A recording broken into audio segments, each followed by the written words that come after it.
Lorna Cummings, I'm here. Mark Haskell, we're working on. Mark Siegenthaler, Here. Sandy Cox, Here. Mark Corsi, Carla Doremus Tranfield, Here. Aye. Shannon Herring, I'm here. Kristen Sidwell. Set up. John, could you possibly mute yourself while you're doing that? Or somebody mute John? What's that? Could you mute yourself? Thank you. Kristen Sidwell, Mary Winchell, Here. Wendy Rich, Here. Sophie Romana, Here. Courtney Supfor, Beth Doan, Here. and Tyler Smith. Here. 1, 2, 3, 4, 5, 6, 7, 8, 9, 10, 11, 12, 13, 14. So we have a quorum, and John is working with Mark Haskell to get him on. And I just wanted to start the meeting tonight and just thank Audra and all the department heads for their staffs for doing such a great, concise job and giving us an understandable budget. I know a lot of work has gone into that to get it to the stage for us to be able to understand it. I've been on the committee for a couple of terms now, as I know some others of you have, and it isn't always this easy. It's been a really smooth process so far, and I think that's a testament to the trust that we have in our current municipal team there. Also, I want to thank the select board for listening to all of our deliberations and to you guys for being thoughtful and thorough, and hope the patience as we go through this change in format too. And Mark Haskell, I don't know if he's here yet, sent out a note to all of us last week during the middle of the meeting, voicing a concern over our continuing with the budget in light of what's going on, not knowing whether we're going to have a town meeting, where we'll be with that, not knowing what's going to happen financially as we go forward. We discussed that a little bit ourselves. We just really don't know what the long-term effects of the pandemic are going to be. So Audra and I spoke this afternoon, asked her to start the meeting by addressing some of the concerns that Mark raised and that I know a lot of us are thinking about. There are a lot of unknowns and no really definite answers, but Audra has already started adjusting budget numbers, and she can explain how some of the process will go moving forward in light of all of that, because we can't just stop the process as we are. So Audra. So I think Mark did raise a lot of good points, and I'm sure that, other people are feeling kind of the same way as to, why sort of bother moving ahead when there's a lot of unknowns. We don't even know if town meeting is going to be able to go ahead. The governor, not the governor, sorry, but the state legislature, in the emergency legislation that they passed, they gave municipalities the ability to continue into the next financial year with their current budgets. So theoretically, we wouldn't have to go through town meeting. We could just, keep kind of going into the next financial year under the, the current budget that we're operating under. But I guess, I would like to proceed in planning that at some point we are going to have a town meeting and we are going to be able to pass a budget for FY21. And, like any other budget that we do in any other financial year, it's just a best guess in a point in time. There are some adjustments that we can make to take into account the fact that, revenues are likely to be down across the board. Again, it's just a best guess as to how significant the reduced revenues are going to be, but we can certainly, project based on sort of a worst case scenario and try to, plan a budget around that, where we're trying to reduce the impact on taxpayers, because I know that's certainly a significant concern for everyone, is that, given the situation that we're in, we don't want to put any additional financial strain on anyone. So, there are some options that we have to take into consideration those realities while we're still moving forward with planning and preparing a budget for FY21. I don't know what's going to happen with town meeting. It's very difficult to get the legislative body together to make decisions where the premise of that is a lot of people coming together physically in one space. And given that that's not something that we can practically or realistically do at this point in time, We're just going to have to prepare as if at some point, within the next few months, we will have town meeting and get everything that we need to get prepared for when we get to that point where that might be a possibility for us. So that's why I think it's still really important to go through this process of preparing a budget and planning and doing the best that we can to, prepare for the upcoming year based on what we know at this point in time. Thank you. Any questions on that or the process?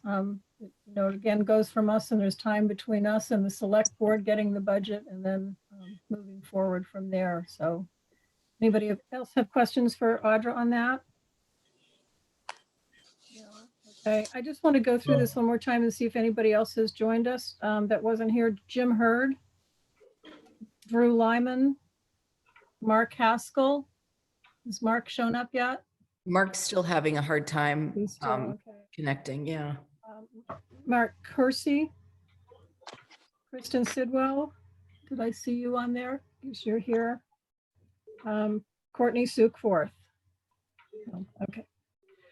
All right. So I'm here. Sorry. Oh, you are. Courtney Okay. Seaforth. Sorry. Yeah. Sorry. Sorry. I thought I had said it earlier. Okay. Maybe you did and I missed it. Good. So we've got a good group here. So moving forward, if we're ready to start with everything, Audra. Robin, Yeah. Rob, I might have a comment to make regards to what Audra Oh, okay. said. And my thought was maybe if we created an addendum to the budget, if things don't improve, and that would address the needs for capital spending, and it would also address maybe the salary increases. It just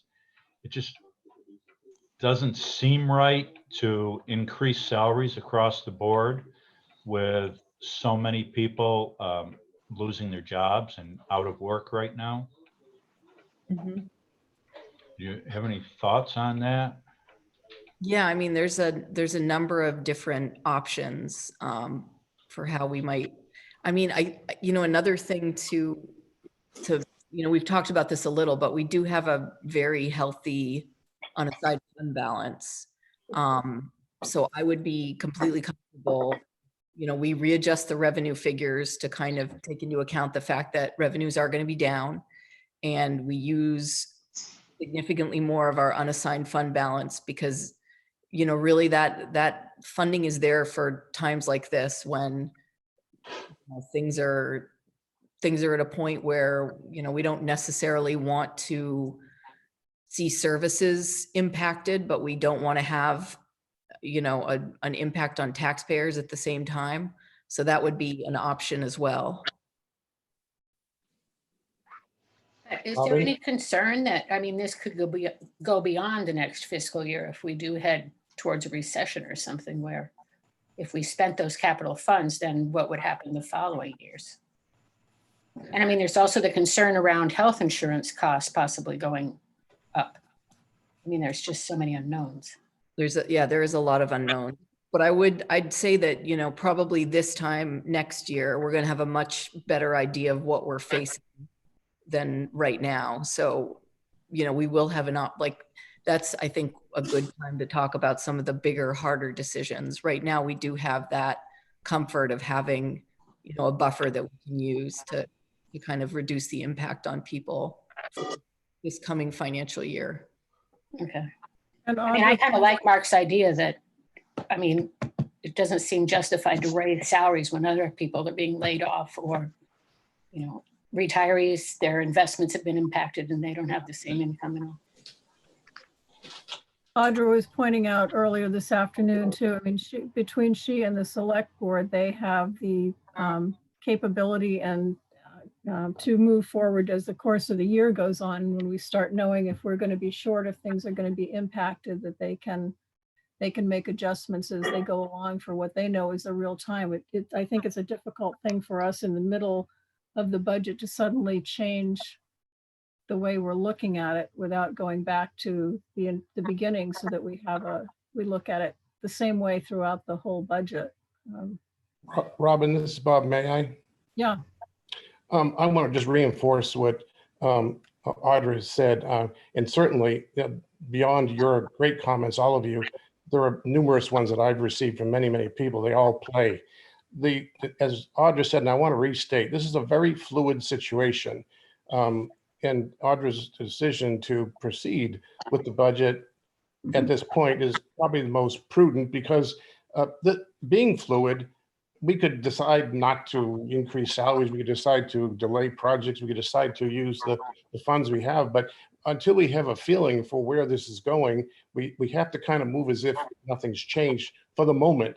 However, as we go forward, we're going to see as this evolves, especially within the next month, some of the things Audra mentioned in terms of election, town planning. If you try at this point to make decisions about a budget, you may be way overshooting, way undershooting. We just don't know. And with lack of knowledge, you got to proceed with what you know. What we know right at the moment is the June election is going forward. In that regard, the select board is still addressing ordinance changes and other elements that have to wind up in a June election. We had not stopped any process as of this point.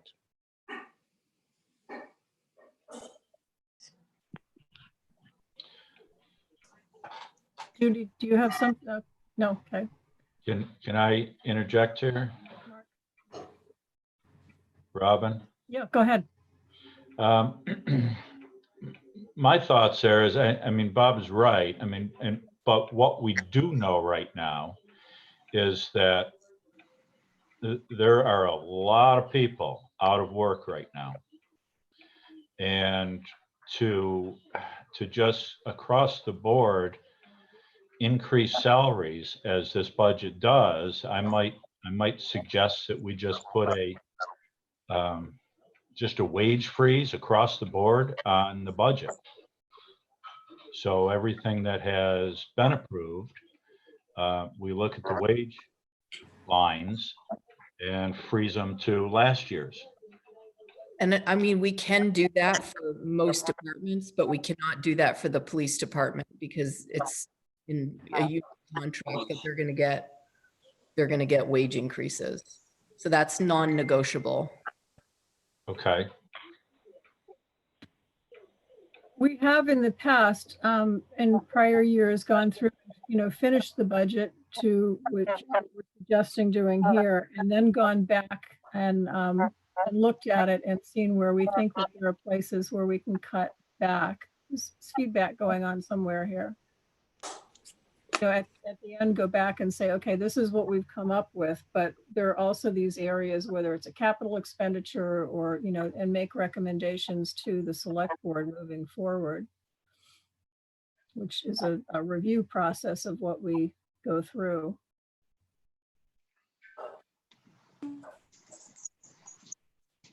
Any other? I have a question on the salary freeze. Can we defer? Sophie, you're breaking up, at least on my. Sorry, can you hear me now? Yeah, go ahead. Yeah, is there a way to defer the increase, so to budget it, but to defer the expense?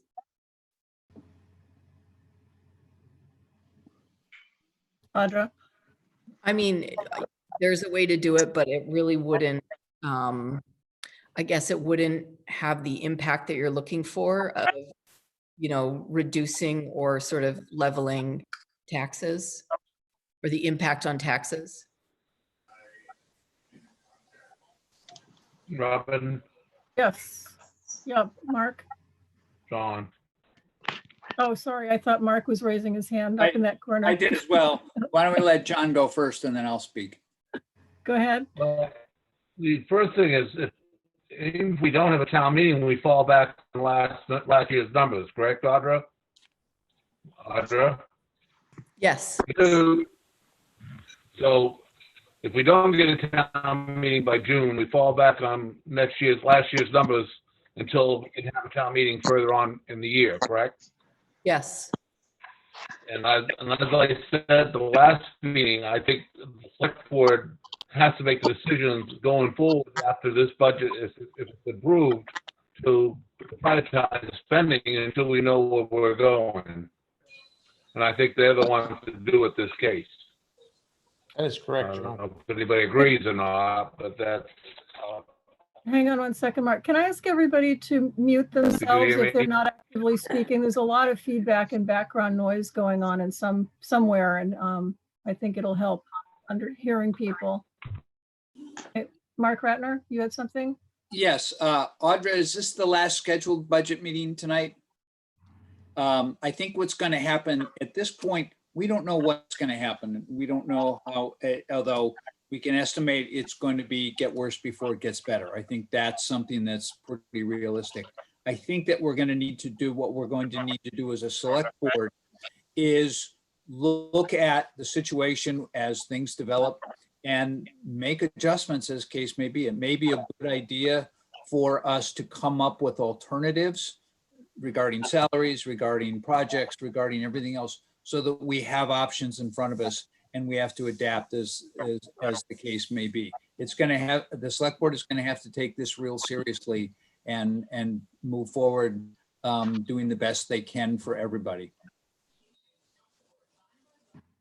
We have I'm not sure, Mark, if you were suggesting this, we have in the past had meetings beyond March, reconvened for another meeting. So I don't know if that's something that Audra would be helpful, or, if we put that on the board, that we finish what we're doing and then have the potential for one more meeting to go back. Is that kind of what you're looking at, Mark? I think that would work. That would not be a bad idea to, because it's hard to make any decisions about cutting or changing things right now because we don't know the scope of everything. But it wouldn't be a bad idea to have everybody come back, maybe even in a month, to see where we are.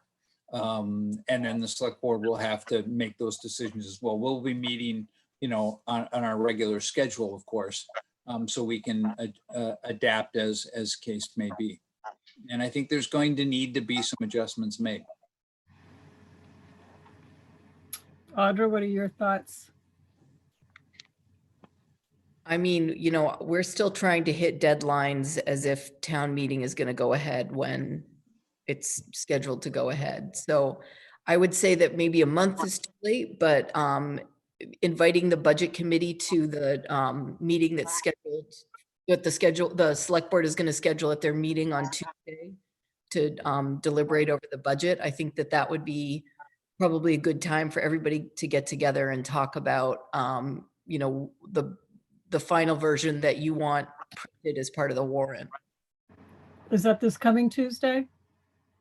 This coming Tuesday, they'll pick a date for their budget delivery. Oh, okay. The meeting isn't this coming Tuesday. Right. Do people, will people be willing to do that and come back? So I think it's very hard to change what we're doing and change the way we're approaching this midstream, like not even midstream, one meeting left, to suddenly look at the last piece of the budget and with a different light than we have the rest of the budget. Whereas if we could finish it and come back with suggestions, review what we've done, know what the impact is on the tax base and all of that, and then come up with suggestions like you have, Mark, with salaries or capital or whatever. Come back with thoughts on that. It wouldn't be the first time that we've had to reconvene. It's a little unusual. I have a question. What's driving the date of keeping the date of the town meeting in June? Do you have flexibility to change that? Well, not according to, the only flexibility that we'd have is with the emergency legislation, but with the town's charter, we have to have a meeting at, that sort of during that week, second week of June. So what's involved in getting that changed? A charter amendment. My feeling is that the state is already for sure closed down until the end of April. So that at this point, it doesn't seem reasonable to have the town meeting in June. And it could very well be that it doesn't happen at all. But I guess what we're trying to do right now is just prepare everything to get ready for the town meeting. But I guess if back from this, and maybe that's something that you want to vote on as a recommendation to the select board, that you want to meet again, or you don't feel comfortable with the budget that you're recommending, we could certainly, that's all recommendations you can pass on to the select board. This is Dick Householder. Since we've been talking about wages and maybe going back to last year's wages, if we're going to have another meeting, and it seems to be a subject that certainly would encompass the old wages, could we get a copy of what the total price change to the budget would be if we went back to last year's wages? Yes. And I think we would, if we were to do that, we would ask Audra where she would see there were places that would be the most efficient and least impactful to the budget for budget cuts moving forward. If we were getting ready, she certainly would have a lot of ideas as well. So, Like some of the capital improvements? Yep. Yes. Judy, did you have something? Oh, I was just wondering if Janet Mills said we could continue with the current year budget, doesn't that imply that we could in fact push back the town meeting? Yes, well, we can certainly push back the town meeting, and that's. I think you said it was a charter change. I mean, I'm just wondering why she offered that to people if it's mandated in the local charter that you have to have it at a certain time. Well, we can't, because of the emergency, we can push back when we have our town meeting. Or there's some municipalities, they have March town meeting and they might not even have a town meeting at all. They might just continue under their current year budget. But I guess what I'm saying is that the select board, where we're just trying to get everything prepared in case we're able to proceed to the June town meeting. Okay. And we haven't postponed it yet, so we need to be preparing as if it is there at this point. So, right. So is there a motion to have another meeting after this? Would anybody like to make a motion like that to move? So moved. Okay, second? I'll second. Okay. And so we'll do a vote in just a second, but that would be working with the select board to come up with a date and reconvene our committee. So we'll have to do a roll call vote as we have with the other ones, unless there's further discussion on that. So John French? Yes. Yes. Lisa Dresser? Yes. Jim Hurd is not here. Judy Scheibel? Yes. Richard Householder? Yes. Drew Lyman is not here. Lorna Cummings? Yes. Mark Haskell, has he arrived yet? No. Mark Siegenthaler? Yes. Sandy Cox? Yes. Mark Corsi? Mark Corsi? He's not here. Carla Doremus Transfield? Oh, he's not Yes. here. I'm sorry. I thought I'd check. Carla? Yes. Is that a yes? Okay. Yes. Shannon Herring? Yes. Shannon Herring, sorry. Kristen Sidwell? Yes. Mary Winchell? Yes. Wendy Rich? Yes. Sophie Romano? Yes. Courtney Sukforth? Yes. Beth Doan? Yes. And Tyler Smith? Yes. Okay, and me, I'm not down on here. Yeah, so that is unanimous for everybody here. So we will continue with this budget as if this wasn't going on in the world and come back again and look at it with recommendations from Audra on places to cut if we need to, and thoughts from the committee as well. So thank you, everybody. It's not easy for anybody right now, I know. So Audra, are we ready to start with wastewater budget? Apologies.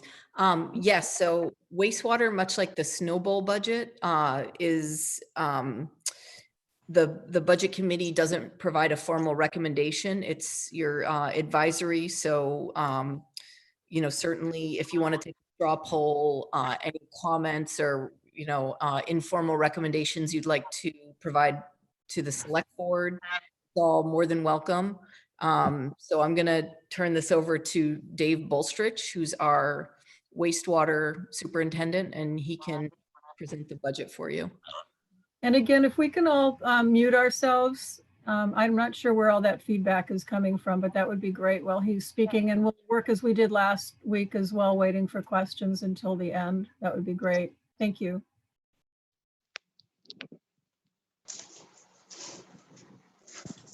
Okay, well, good evening. Just looking at the budget here.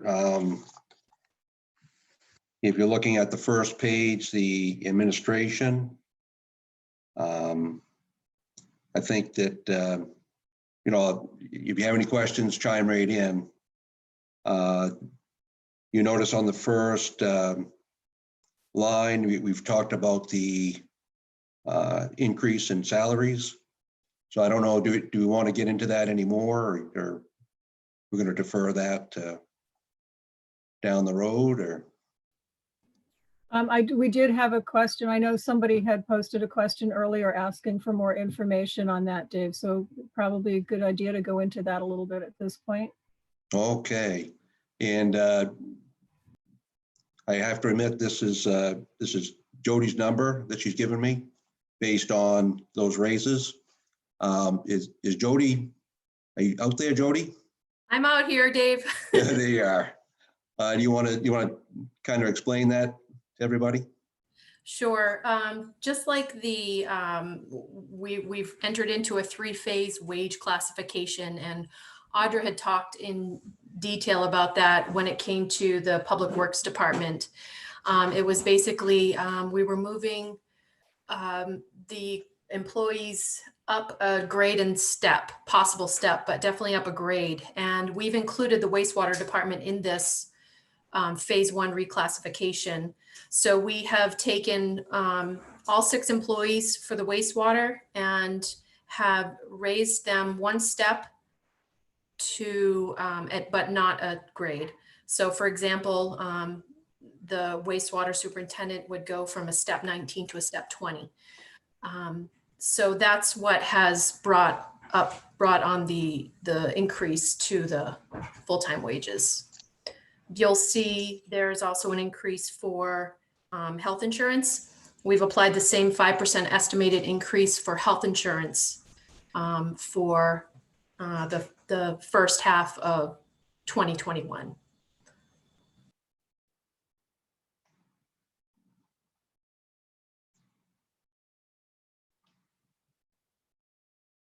Robin, I think you're muted.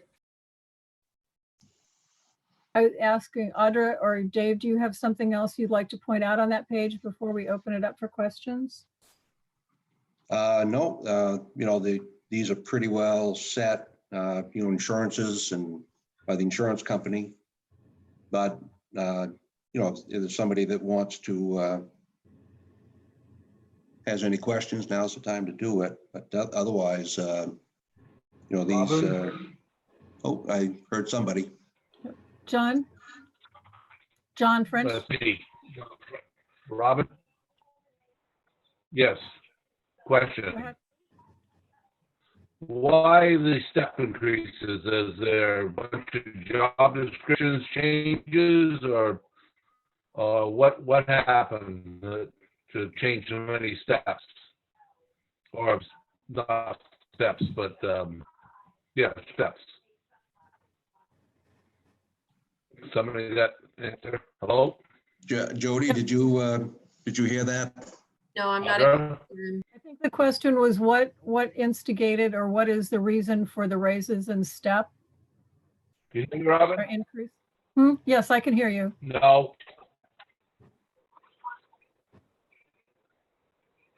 Audra, do you want to give your explanation again? Right. Classification? Yeah, so So what was the reason? Was it job descriptions or training?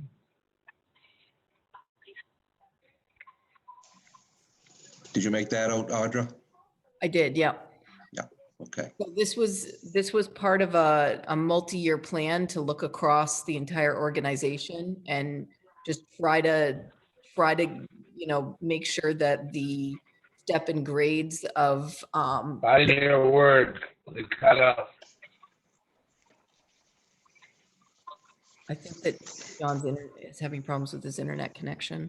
Can everybody else hear me all right? Okay, so John, I hope you can hear me now, but this was part of a multi-year plan. We've got a 3-year plan to look across the entire organization at all the positions and the job descriptions and just make sure that the step and grades match the positions. And also we've done our best to kind of look at comparable positions just across different municipalities and just try to get the, the step and grades just to be comparable in that regard. And this for wastewater, that was the approach that we were taking, is what Jody explained. Carla, did you have a question? You're muted. Yeah, sorry. you So I understand that explanation, and then I haven't, I'm fine with that. One question I would pose, I remember 2 years ago, there was a significant discussion about the reason why we were able to keep such good employees is because we had unusually good coverage for medical. And I would not be the person that says to cut back on medical at all. But by doing these step increases across the board, does that put us, does that make us the most competitive municipality in the state? Like and again, I wouldn't even ask this question if the budget wasn't really getting tightened down now because of the whole coronavirus situation. But so now are we on the top end of salary and the top end of benefits? I would say no. At the point in time when we were looking at all of this, positions like in public works and even in wastewater, sort of the operator positions, we were having a difficult time recruiting for them, because even when you looked at sort of the generous benefits package that we offered, we just weren't able to compete with a lot of local, and this was, the labor market was significantly different. I mean, even 3 weeks ago to what it is now. We were really struggling to recruit people. I think that both Dave St. Laurent and Dave Bolstridge have, recently sort of recruited for people and got back maybe like 4 applicants for positions that we used to get back, significantly more than 4. And so that really got us looking at, what departments are we really just not competitive in terms of what we're offering in regards to wages. Okay, thanks for clearing that up. I appreciate that. But I do appreciate that the labor market is so different right now than it was even just a couple weeks ago. But with any luck, we'll go back to what it was, hopefully. Robin, I have a question. But another question? Yeah. Lorna? Or Sophie? Yes, please. Dave, I'm looking at this budget, and in the FY18 actuals are 570, and in 21 we're increasing $150,000, and this budget increases really at a fast pace. This is my first year on the budget committee. Can you help me understand what drives those increases that seem to be really steep year over year? Is it water usage, consumption? What's driving those increases? I'm happy to kind of take that one, because that's kind of my responsibility. And Sure, sorry, Audra. I mean, yeah, no, I feel like if it's something that it's a strategy I suggested, that I should take ownership over it instead of Dave. Sure. So a lot of it came down to, as most of you are probably aware, we're doing a significant upgrade to the wastewater treatment plant. We've been fortunate that we haven't had to do like a complete redevelopment of the plant since it was built in 1969. Is that the correct year? 1969? That is correct, yes. So, over the years, Dave and his predecessors have done a really great job in maintaining that equipment. So we have, we've been able to get a lot of life out of it. But now we're looking at, voters approved a $13.9 million loan to upgrade the plant. All, you know, it's going to be about $15.1 million expense when you take into account, you know, the grant money that we're receiving from USDA to do work to both the plant and the collection system.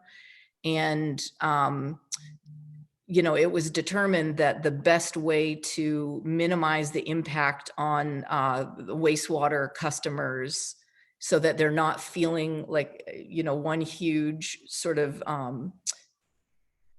increase in rates in 1 year is to stage an increase over time. So, you know, they're not going to go from having very low rates to all of a sudden paying that $500,000, $600,000 a year debt service. You know, we're going to try to gradually raise rates so that, you know, that there's a gradual staged increase instead of all of a sudden, you know, they're paying 100% more in rates from 1 year to another. So that's kind of the strategy and the reason why rates are increasing. But so in your 15-year plan, I'm assuming that there's a life expectancy for this plant and the upgrade. So in the 15 or 20-year plan you have, at one point this expense come into a steady state and just increases by what, the cost of inflation or something? So what's going to happen is that I believe it'll probably be, and it depends on, you know, when we're finished doing the upgrades. We're in the engineering stage now. But once the upgrades are all completed, all the construction work is done, instead of paying like a construction bridging loan, we're going to be paying for the full debt service of that $13.9 million loan. And that's about, is it $600 something thousand a year.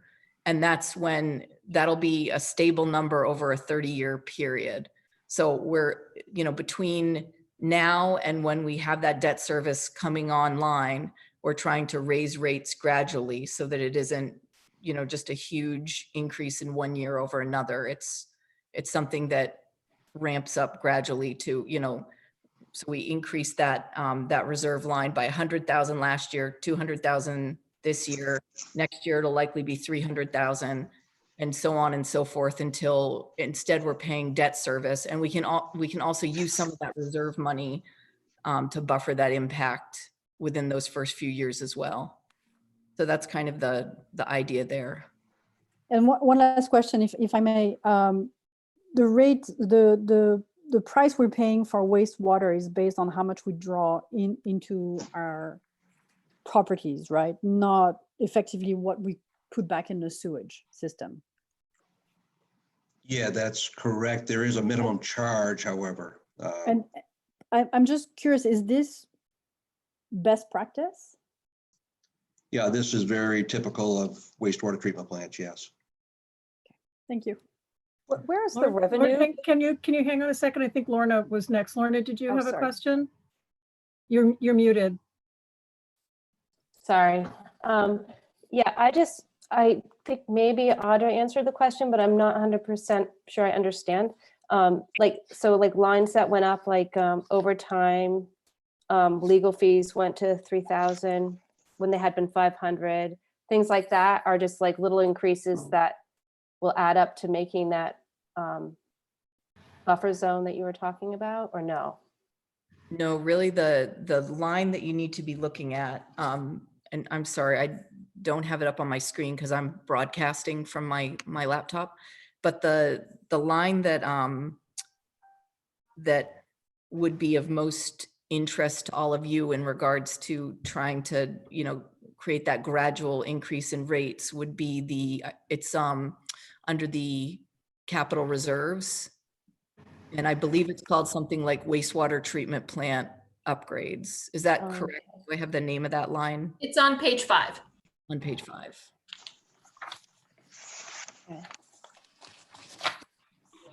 Okay.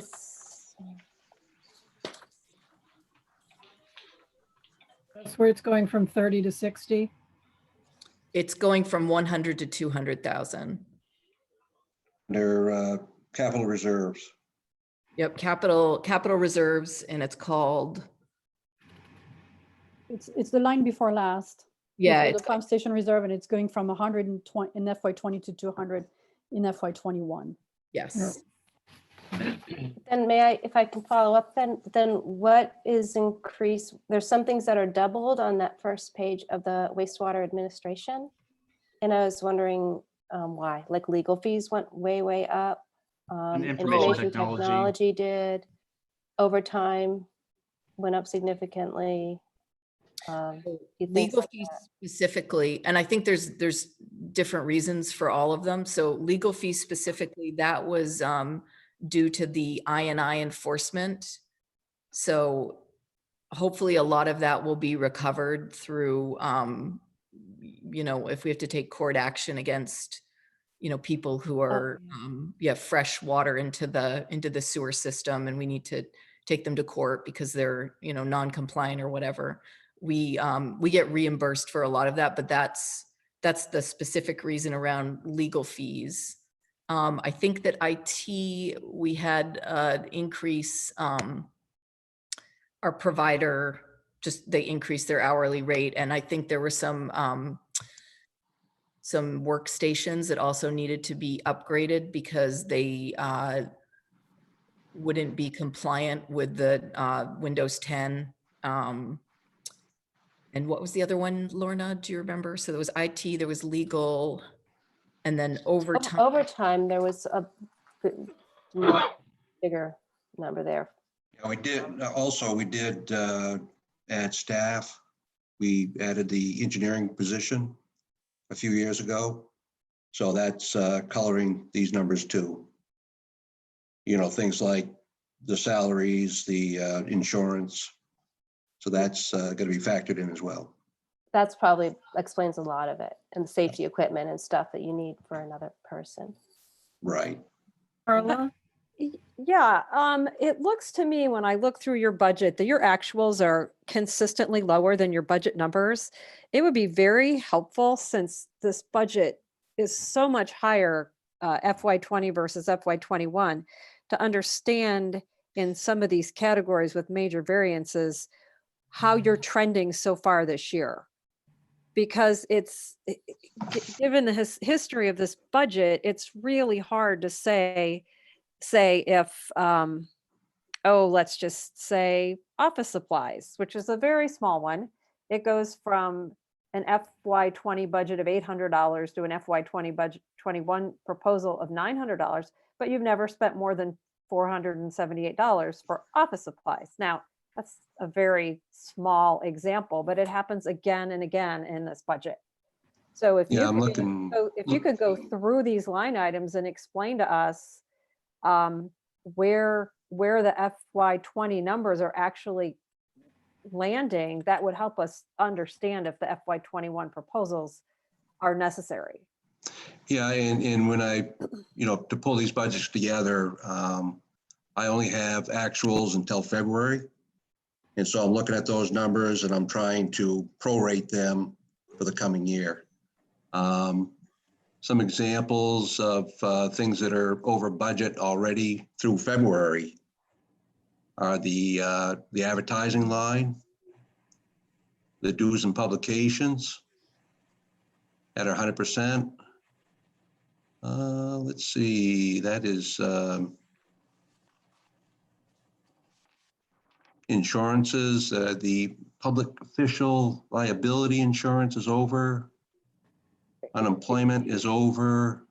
Do you have reasons why General for these? legal. Well, those are insurance costs. So right now we're going through FY21. We won't see the insurance costs for a few more months. So we project from the previous budget and try to get as close as we can to what they'll be in FY21, for example. But we're doing it way before this budget is over. Does that make sense? Well, yes, it makes sense. And I understand. But when you tell me, say, advertisement is over budget, okay, great. Why? And why do you think that that's going to continue? If we're an advertising budget where you've only spent the highest you've ever spent was $700. Okay, if you're over budget, then it helps to explain to us why you're over budget and why it will continue next year. And that happens repeatedly in this budget. Yeah, it's for advertising. A lot of that used to be done out of Janice used to take care of that. And so it didn't get charged to my budget. And so we've changed that. So, you know, any advertising for wastewater comes out of the wastewater budget. So that was the initial reason why that jumped up the way it did. I'd also add that the I&I enforcement for this specific thing, that was also another area where as part of the process, we have to do a lot of advertisement and a lot of mailing. So because we took that on this year, that's sort of an increase in expenses in both advertising, mailing, those types of activities. And that's that kind of started this, was it this financial year or FY19, Dave? And point being, it'll continue into FY21 as well. Audra, what is I&I enforcement? Sorry, I don't. Oh, I am so sorry for using acronyms. Thank you. So, that's the inflow and infiltration. So the town has made a real push to try to identify sources of fresh water that are entering the sewer system. And a lot of it, you know, there are some, you know, issues with the collection system that we pick away at as we can, but a lot of it is through private property. So it could be people that have floor drains in their basement or perimeter drains that sort of empty out into the sewer system. And so to kind of find all of those sources, because they do have a cumulative impact, which leads to, you know, environmental issues that we as a town get fines from the DEP for. So we're trying to target the sources of the inflow and infiltration from private property and work with private property owners to fix those issues. And it's a, you know, it's a big push because it's staff going to every single premise in the community, doing inspections, following up with letters. You know, if we get people that are non-compliant, we need to go through a whole process of notice of violation and court action and all of that. So it's a really labor intensive process. And there's, you know, areas that, you know, typically in a normal year when we're not doing a project like that, you would see like a very steady level of expenditure. But there are a few lines like, you know, advertising, mailing, legal. Dave, am I missing anything else that takes a big hit because of the enforcement activity? No, I think you covered them. But that's areas that get significantly impacted when you do a project like that. So that's why you would see sort of a big increase in those particular line items. Mark Siegenthaler, you had a question? I did. There are two lines I have questions about. For the legal fees, wouldn't the contract with the town attorney cover those? Audra? It will, but this is because, you know, the wastewater department is an enterprise fund. The idea would be that they would, you know, they would sort of reimburse the town for, you know, those expenses to some extent. Well, so I guess I don't understand. I still don't understand why that would become part of the wastewater budget. I mean, it's really a philosophy. It's, do you want taxpayers paying for the full amount of something that wastewater customers are utilizing? And this is always a discussion that we have in terms of, you know, snowball wastewater and their sort of relationship to the town. So I guess it's just an acknowledgement that, you know, the wastewater department has its own sort of legal fees and generates, you know, generates that sort of work. And, you know, we can choose to budget for that and have the wastewater department reimburse the town for that sort of portion of what they do, or, you know, the wastewater commissioners / select board can choose not to. It's really just a philosophical accounting budgeting discussion. And these numbers, the expense for general legal occurred prior to us bringing the town attorney on board as an employee. So these were actual billed amounts from his law office, just so you know. Yeah, well, I mean, that's my point. So it's really no longer a billed amount. So that's where I just have a hard time like putting it on the budget, because we are paying for it under other line items in the budget. And if those legal fees have to be collected from whoever we go after, then that goes back to the town to cover his expenses. So it's confusing. Be covering this, Audra. You've got $3,000 in enforcement that you're doing through legal channels, but those people theoretically would be paying this back, right? For some of it. Yeah, theoretically, they would, those costs would be covered. One other That thing we're goes into doing. wastewater as a miscellaneous revenue. One other thing we're doing this year, we're about to start negotiation with Rockport. Their 30-year agreement is up now. And so I spent some time with the attorney drafting a new agreement. So that's something that's only comes around every 30 years here. So And we're faced with this year. also, our planning and development director made a really good point to me on the chat, which is, there's court filing fees and all these other sort of expenses that aren't just straight up, to do with the amount that we pay our legal counsel. Sophie? Yeah, sorry. So can you explain the Rockport 30-year agreement? Do we provide services to Rockport? Yes, we have customers from Rockport. Rockport split between Rockland and us. I see. And I have another question. I was looking at the budget. Where's the revenue line for the wastewater treatment? So the revenue is actually going to equal what the expenses are. So it's really just billed accounts.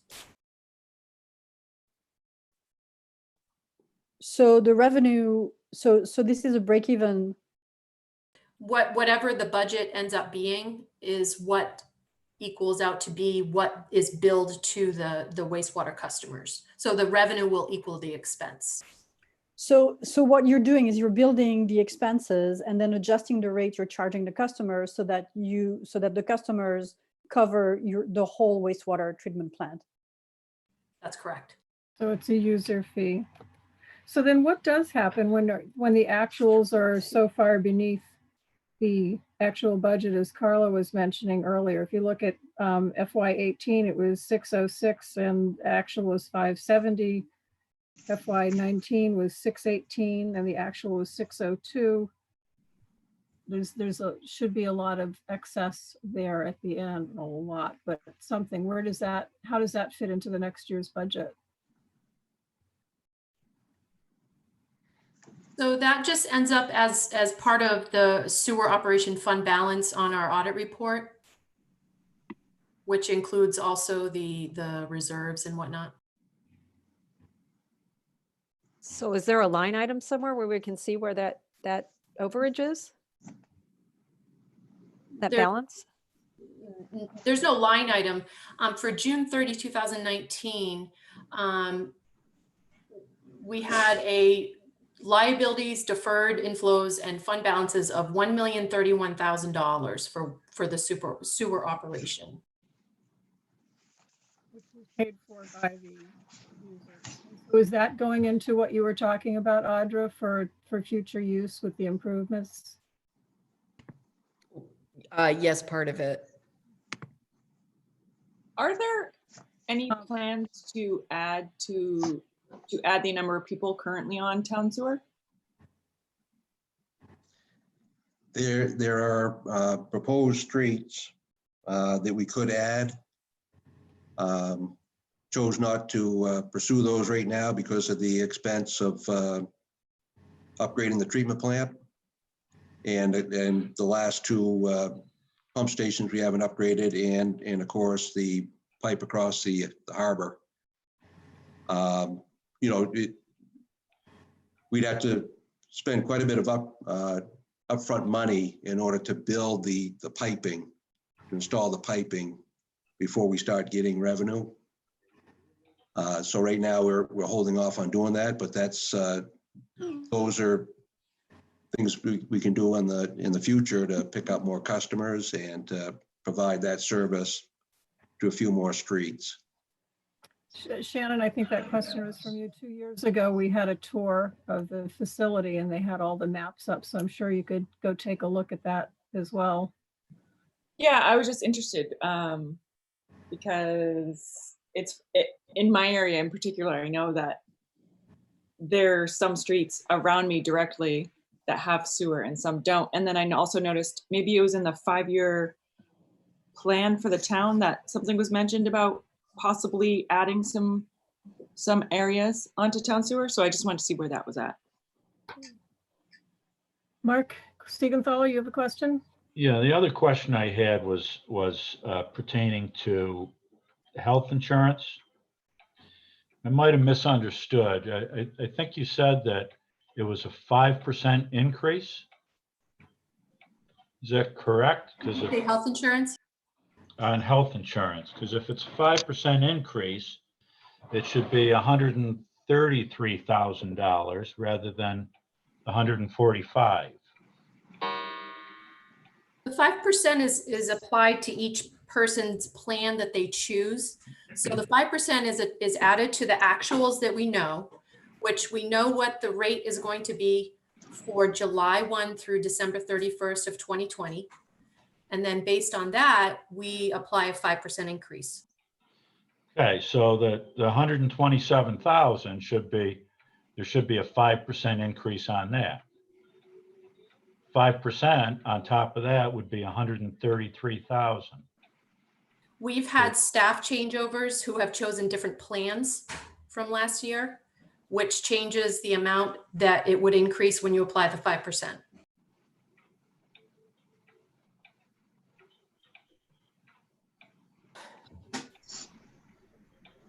I be perfectly honest with you, I'm uncomfortable with this budget. What it does is it's just approving an across the board 12% increase on all the wastewater customers, and makes me uncomfortable. Me too.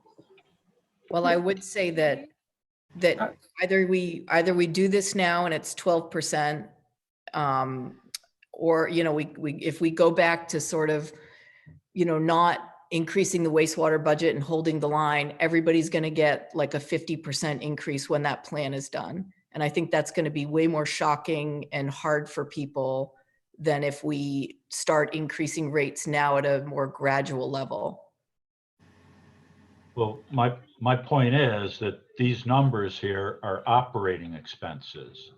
They're not even addressing the infrastructure. I would say, Jody, would you mind running like the budget? Say theoretically we took out that 100,000 that's put in that reserve fund, what the increase would be, just to give everybody an idea.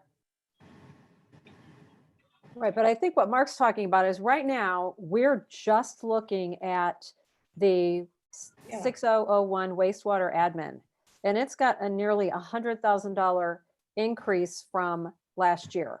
That's just this page. We're not even talking about the reserves or the capital improvements or anything.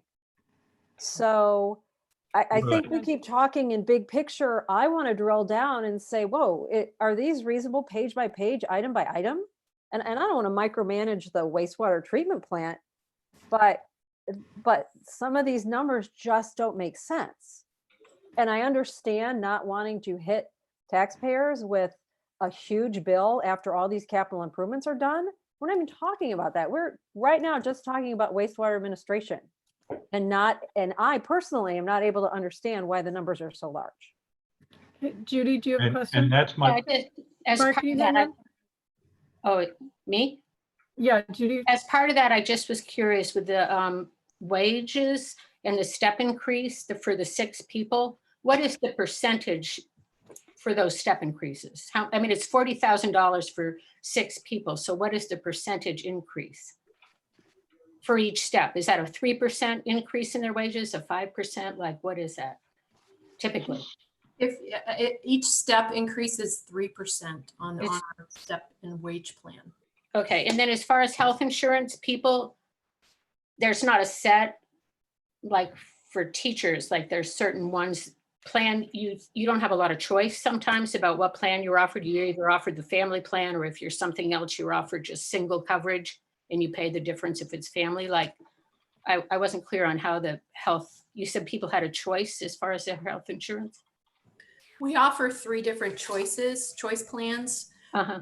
And based on what they pay, based on what they choose, the town contributes a different amount. So if they choose, for example, point of service C, which is the best plan that the town offers, they pay a higher percentage of the premium than they would if they selected the lowest grade premium that we offer, which is a PPO 2500.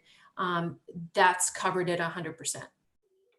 Okay, so it equalizes it. So everybody's basically getting this same amount towards their health insurance. Depending on what they choose, yes. so according to my calculations, the full-time wages increases 11% from 338,000 to 378. Right. That's an 11% increase.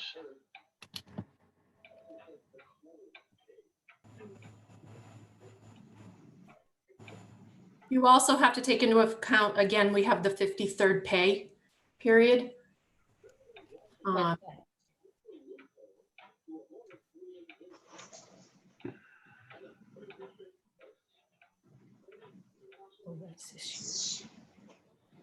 does somebody have a radio or a TV going on in the background that we're hearing? You might want to mute. Audra, do you have this kind of general questions? I don't know whether that's you, Jody, or Jave, but I mean, I guess I don't know what to say because we kind of explained, yes, there's a $50,000 increase in the wage line in the wastewater budget, which makes up for, the difference in the administrative budget is 77,000. 50,000 of it can be explained by wages and benefits, or sorry, wages alone. And then wages, it's the 53rd pay period.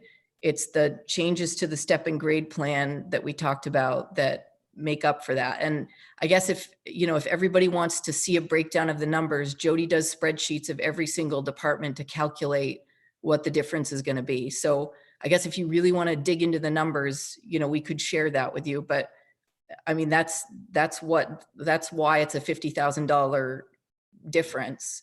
And really the rest of it, it's $27,000. And Jody, how much of that is health insurance?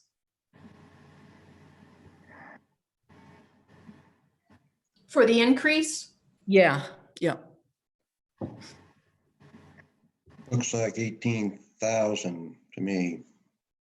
Am I right, Jody? Yes, 18,000. And that's, we've got employees that have chosen a different plan. And then on top of that, there's the 5%, budgeted increase in health insurance. So that's 18,000. So that's 68,000. And so to get to the final 77,000, if you look at some of the smaller items, let me bring up the wastewater budget. It's what we talked about, or there's another benefits line. There's about, 4,500 increase in retirement. And, that's just a normal sort of budgeted increase. And I'm trying to think of anything else. So Audra, it sounds like what you're saying is almost all of the increases due to the wages. Right. Of this admin. Right. if this group or the select board may be looking at freezing or doing something with wages anyway, it would affect that area. Yes. What do you need from us, Audra? Are you looking for a vote or conversation on each of these pages? Should we go through them all and then look back at the bigger picture? Or should we deal with this page specifically? I think it's just the conversation at this point. And I know some people said that they were uncomfortable with the budget, and I just want to dig into the numbers if everybody's uncomfortable with it, so they understand what they are and why they are at the level, because there's a good reason for this. We're not making these numbers up. It's based on those factors that we were talking about. So I just want everybody to have that level of comfort that they are sort of based in reality. And if you disagree with it, that's great. It's good for the select board to hear what your concerns are. And they're all, the majority of them are here listening. So, this is your opportunity to kind of look at that stuff and express those concerns. I think a conversation that's happened in prior years, which I haven't heard tonight, which kind of addresses what Mark Siegenthaler was saying. I'm not sure from the same direction, but just to make clear that this budget is paid for by the ratepayers, and there has been conversation in other years by people who in fact don't have this service, making sure that they don't want a lot of this to go back over onto the tax base. So that's an ethical or theoretical, I don't know, question on how you want that to get paid for too. So. Robin, it's Bob. You have to remember some of this. Some of this relates back to our charter in terms of how things are paid. And so it isn't necessarily a free option that we have. Right. May I speak for a minute? Lorna, I think you're first. Hi, I just wanted to since we were just having a conversation in general, to say that I'm on, town water and sewer, and I'm not uncomfortable with a 12% increase if it helps to smooth things out. So there's not a 50% increase in a few years. I think seems like a good plan. And as far as wages, I think it's just all very confusing with the virus and everything, but I think we should have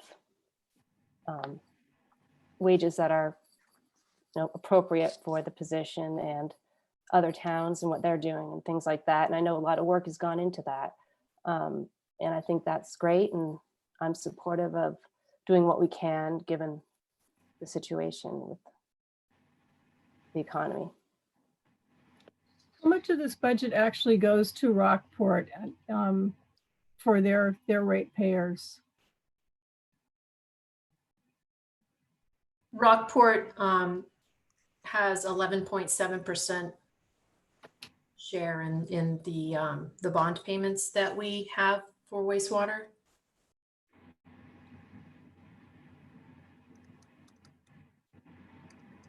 So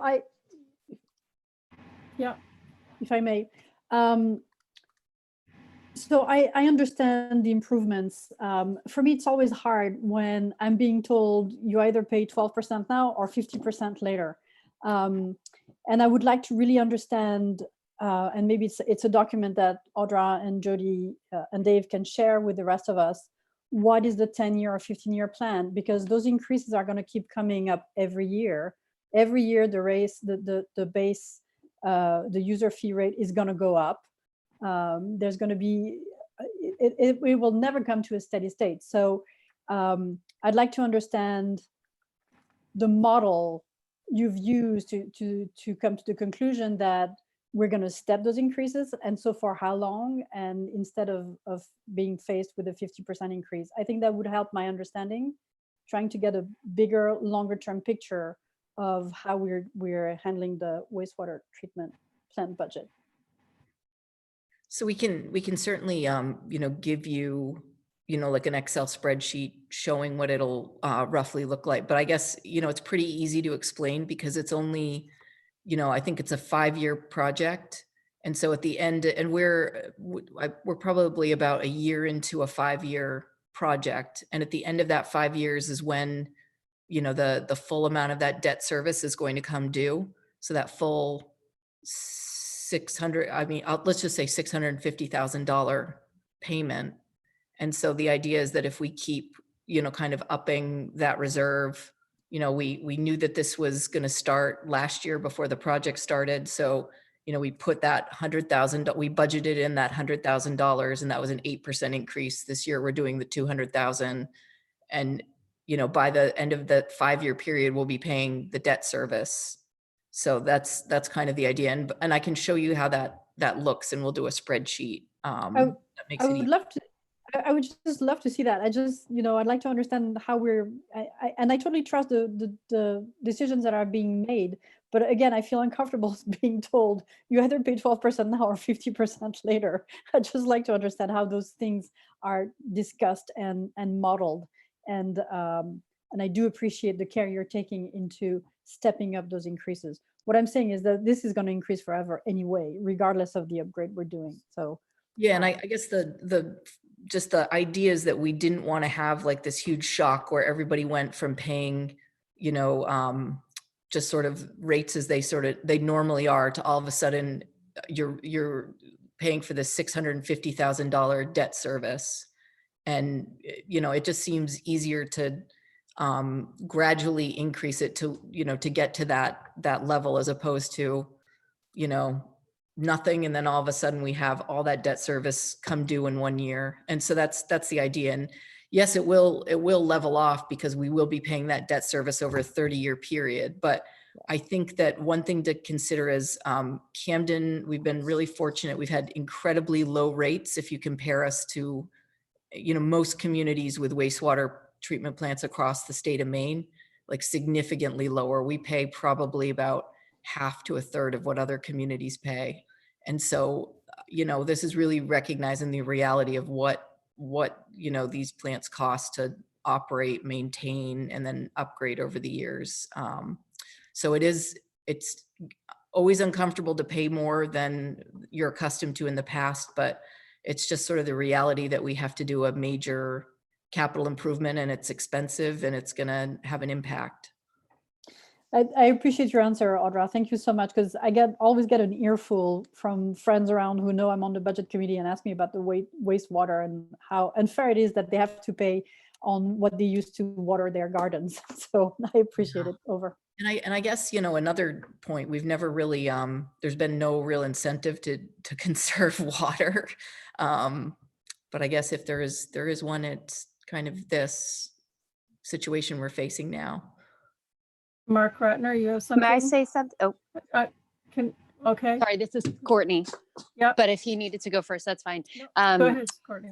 I was just going to suggest, I've never done it for mine just because I'm a procrastinator, but you can actually call up Maine Water and they can get you a, people were talking about using the water and paying for wastewater to water their gardens.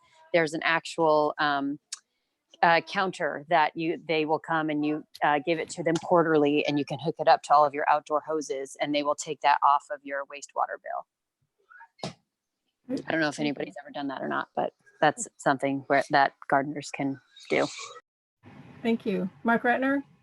I just wanted to go on background on a couple of things, and maybe some of it was covered and I missed it. Number one, that the wastewater plant is long overdue for these repairs. We were in a situation where if they didn't get done and there are certain problems that happen, we would not be able to, the parts are not available to fix it. So it's something that was long overdue, which means, you know, goes into partially what Audra is talking about having lower rates for a long time. We looked at it, the select board looked at a chart about our water rates. I think it was the water rates based on all of the other towns in Maine, and we were lower than just about everybody. And one of the other functions of that, and one of the things we had to change, is in order to get the grant from the government, which is $1 million+ I believe, we had to change the way the billing was paid, because up to now, the entire town paid for the wastewater plant. That includes all the people that didn't use it.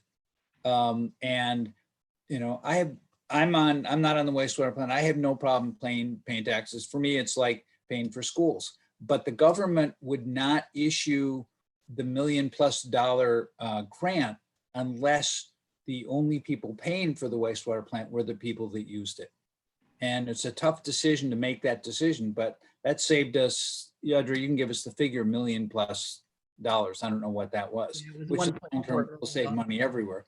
And basically people will now pay the going cost for water. They've had way under the rates up to now. And the second thing I want to say, when you go back to the salaries, my understanding is, and it's happened with some of the recent employees, hiring people in Maine has been incredibly difficult. Obviously, we're in a unique situation now, but has been incredibly difficult. And the benefits that we offer have attracted people to the town for less salary than they were getting in their previous jobs.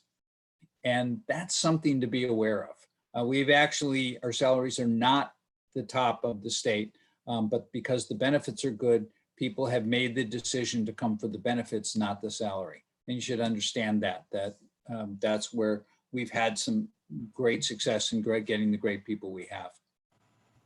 Thank you. Mark Siegenthaler, did you have a question? Mark Siegenthaler? I didn't, but as long as I'm on, what we seem to keep going back to here is the increased cost of the infrastructure. And what we're really looking at here is the increase in the operating budget. So it's like they're two different animals. I mean, if we want to like fictitiously over budget all these items on the operating budget so that money goes into the infrastructure, why don't we just use real numbers and then add more money to the infrastructure budget? Well, I guess I'd make the point that, you know, in the admin budget, we haven't over budgeted, just circumstances have changed. And, you know, we had that plan in terms of, you know, salaries or sorry, wages and trying to increase them. And that can account for the majority of that increase, particularly in the administrative area. Was there anything else, Mark, besides the administrative budget in the operations side of things that you had questions about specifically? No, there wasn't. So yeah, I would say, you know, with just to wrap it up with the admin budget, there is a $77,000 increase. 50,000 of it is from wages. And then, you know, the rest of it is largely benefits. And there are some, you know, smaller line items that have increased as well, that we've talked about. And I'm happy to dig into any of them that you're interested in, but the majority of the administrative budget increases are just salary and benefits. And that's not sort of a fictitious bloating of the budget for the purpose of, you know, making it larger. It's just what it is in terms of, you know, the plan that we've put forward to increase wages and benefits increases. Well, part of my concern there is, like, for example, the legal budget. You know, it's gone from $500 to $5,000. So then next year, when we're looking at the budget, it's like, well, it was $5,000 last year, so increase it again. You know, and 3 years down the road, we lose the actual information and fact that it used to be $500. I mean, I would say that, yeah, if you've got people who aren't paying attention, that can happen. But we do. You know, in the small amount of time I've been here, we've gone up and down on certain lines as we've had projects. You know, there was one year where professional services, we budgeted I think it was because we had an engineering project, we put an an extra 35,000 in there. But I didn't come back the next year and say to everyone, oh, well, you put in 35,000 this year, so I expect the same next year. No, I knocked it back down to what the actuals were for the previous years because I didn't have that, that same project or that same sort of work coming online. So I guess it's just a little bit of trust that we're going to present something to you that we can justify. And I'd say that, the justification for a lot of that is some of the enforcement activity that we're doing. And that's not going to be the case every year. We're not going to have to, go in, to the sort of lengths that we're going now to do a lot of that enforcement activity. I'm hoping we're not going to have to do that every year. I don't imagine that we will. I think it's going to continue for a few years, but not something that we're going to have to do every single budget cycle. I had a question about that. Yeah. Have you got almost done, like almost all those weird water inflows taken care of? Or you still think what percentages are left to kind of figure out? There's roughly 30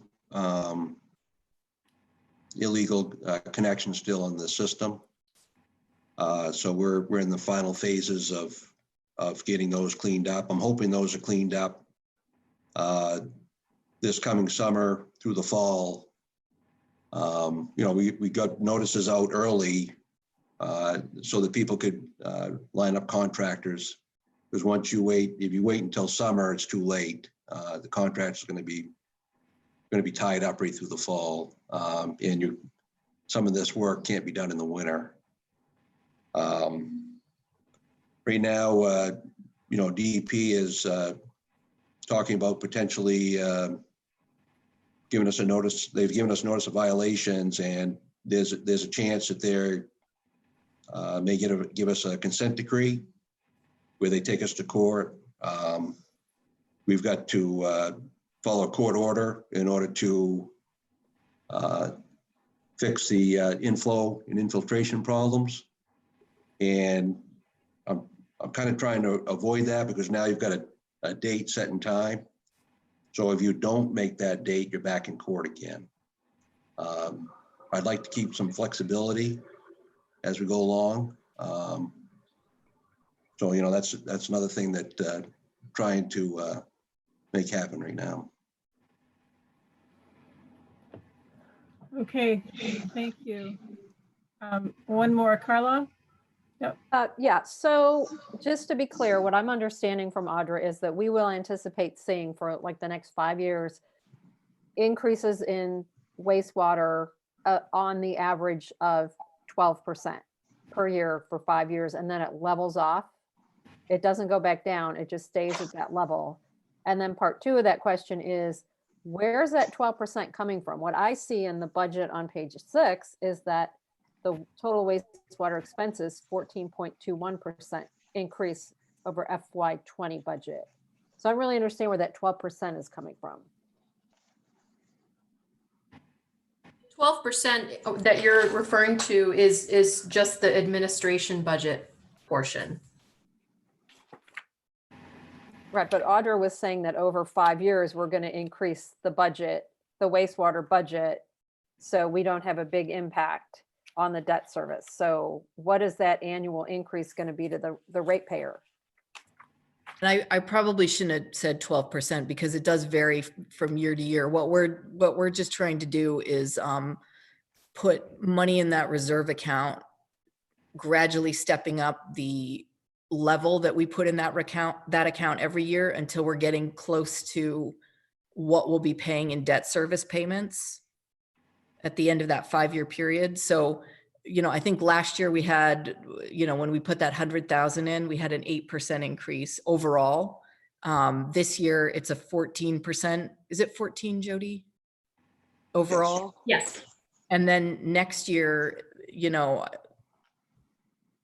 it depends on a number of factors because it's both that capital reserve account and the money that we're putting in that to get closer to you know, what we're going to be paying in debt service when we're finally paying off that loan, when we're finally paying the debt service on that loan, as well as the normal sort of operational increases. So this happens for 5 years and then it levels off. But it's Yes. never going back down again. No, it's never going back down. It'll level off, and then we'll be paying that debt service for about a third, or it'll be about a 28-year period. Okay, Sophie? Yeah, thank you. One last comment. So if I understand correctly, and Audra, please correct me if I'm wrong, but so the user rate is based on the budget, not on the actuals. And I think as both Carla and maybe Robin have noticed earlier, on the admin budget, for instance, the variance is quite large. So when at the end of the fiscal year, the variance is so you come under budget, say, does that delta goes into the reserve and offsets somehow the increase in the user rate? Because I'm concerned that we're budgeting very conservatively, which plays against the consumer's interest here. So I'm trying to understand how we can minimize that impact, or if it's if it's non material.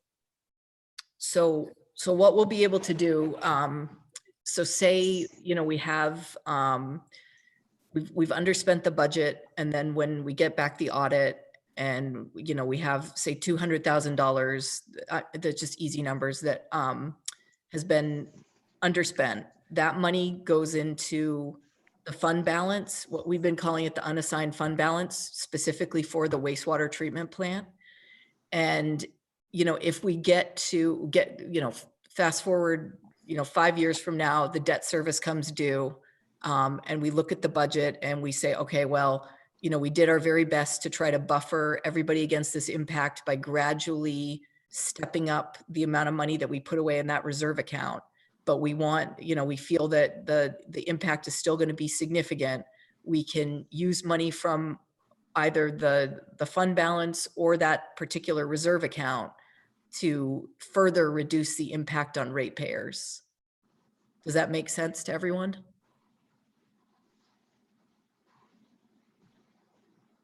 Yeah, it does to me. I think it's something the budget committee has to keep track of.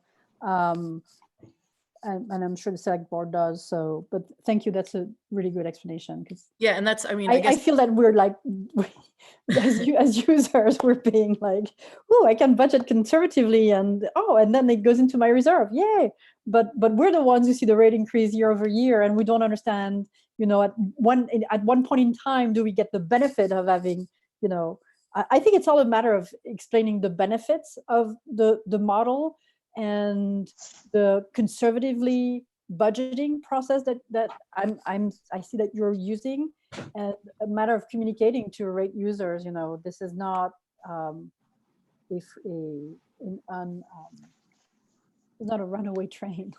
Yeah, and I think also the importance of sort of it's a multi-year plan. We're not just looking at the year in front of us. We're trying to look, you know, 5 years down the line and try to, you know, ease into that, as opposed to saying, okay, well, you know, debt service is due and it's going to be what it's going to be. You know, everybody's going to look at their bill very carefully this year. Yeah. So we have to be mindful of this and making sure that, as you said, we prepare a budget that we're ready to defend and that makes sense, and that's limiting those impacts on rate users and taxpayers. Dave, is there any expense in here with regard to the middle school project?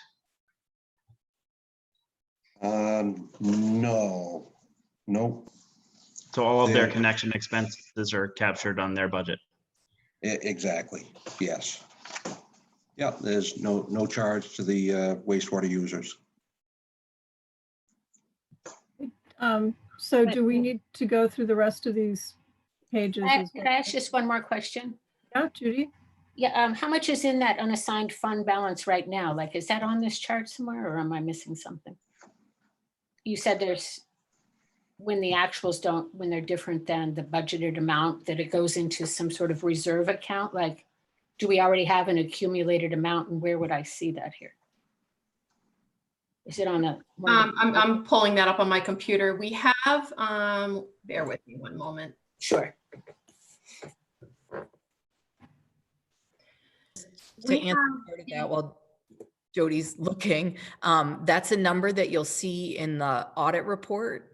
You know, the town's audit report that's done on a yearly basis. And I'll let Jody give you the. But it's set aside specifically for the waste management account, right? Yes, that's correct. I'm just adding in current year reserves.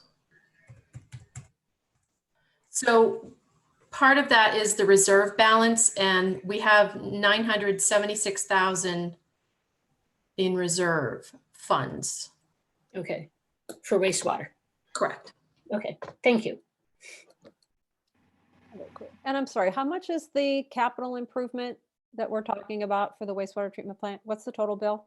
So the total value of that project will be 15.1 million. Okay.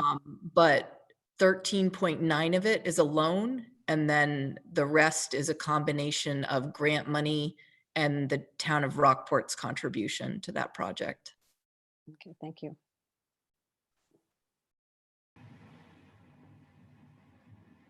Okay, anything else on that?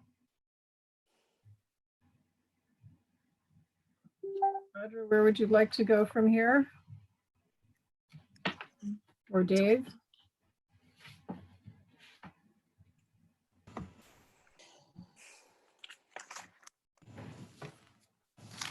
Sorry, Robin. I guess if there's no more questions or comments about the wastewater budget, you could probably move on to provider agencies, but really that's up to the committee. Are there more questions or things you'd like clarified? Remember, we're basically advisory to the select board on this. I'm guessing they have gotten the point that people have a lot of questions on this budget.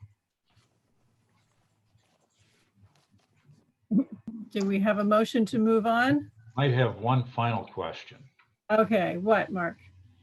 On the reserve balance, I guess I didn't understand this. The total cost of the infrastructure improvements was going to be to the town is 600,000? No, it's going to be 15.1 million. 15.0, yeah. Okay. I understand now. But of, yes. So of that 15.1 million, 13.9 is going to be a loan, and then the rest is grants and Rockports. Got it. And then was the 600 the payment on, there was a 600 that was payment on the bond, was Yeah, it? 600 is going to be the payment on that 13.9, but don't quote me on that because it's like 600 something. Yeah, but that's where the 600 came from, I think, that Mark was referring to. Yes, correct. Okay, I we have- move on? I just want, Make a motion to move on. oh, I have one last question. I'm sorry. Just hold for 1 second, Sophie. Well, if we can get a second and then we can have discussion. Second? Second, okay. All right, discussion, Sophie. On the agreement with the town of Rockport, is the select board reviewing this agreement before it's signed? Yes, absolutely. Thank you. We don't have to do a roll call vote on this one, I don't think, Audra. So if I can just say, if anybody is opposed to moving on, speak now. And other than that, we should be able to move forward to the provider agencies. Is that correct, Audra? Correct. Okay. So provider agencies, who I gather have been patiently waiting in the background here, we're going, that is on section tab 6, the salmon colored spreadsheet. You'll see the requests from provider agencies. And after our discussion last week, the provider agencies were asked to come this week and give a brief presentation of what they are asking for and why, so that we can vote on those line items. So we have first the American Legion, Who do we have from the American Legion?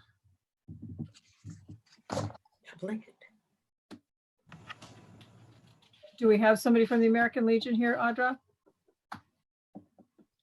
Jeff Sukforth was online. He was going to be presenting for the Legion. I see Courtney Hello. Sukforth. So is that Jeff behind Courtney Sukforth's name there? Oh, Jeff Oh, no, just, there he is down at the bottom. Okay. Hello. Hi, Jeff. We can hear you. Okay, yeah. Sorry, I don't have camera on my computer, so you've got my voice only, which is probably not a bad thing. So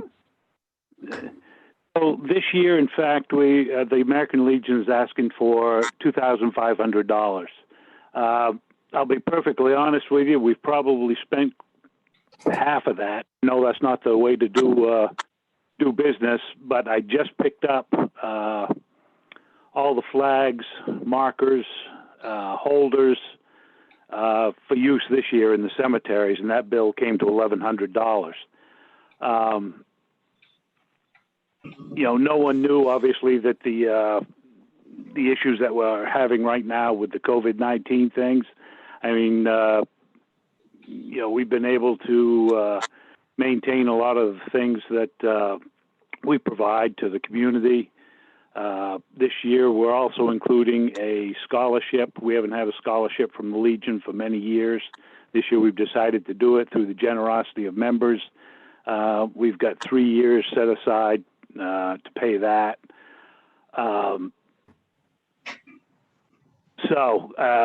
Other things that we do have some costs associated with the Memorial Day Parade. We try to provide the folks with a little bit of remuneration for gas and use of vehicles and things like that. Outside of, just regular bills that we've got going on, because now obviously we're in the same boat as everybody. We can't do any more rentals. We can't have our public breakfast that we've been doing twice a month. So, we're we're sitting just like everybody else and, asking for a little bit more. Any questions of Jeff for American Legion? Right now, just to let you know, we service just about 3,700 veterans in the Knox County area that we serve the communities. We serve the communities of Camden, Rockport, Lincolnville, Appleton, and Hope. Now, there are other members of the Legion who come from outside those towns, but they're very sparse. We don't, we volunteer and use members' own vehicles for doing transports over to Togus and things like that.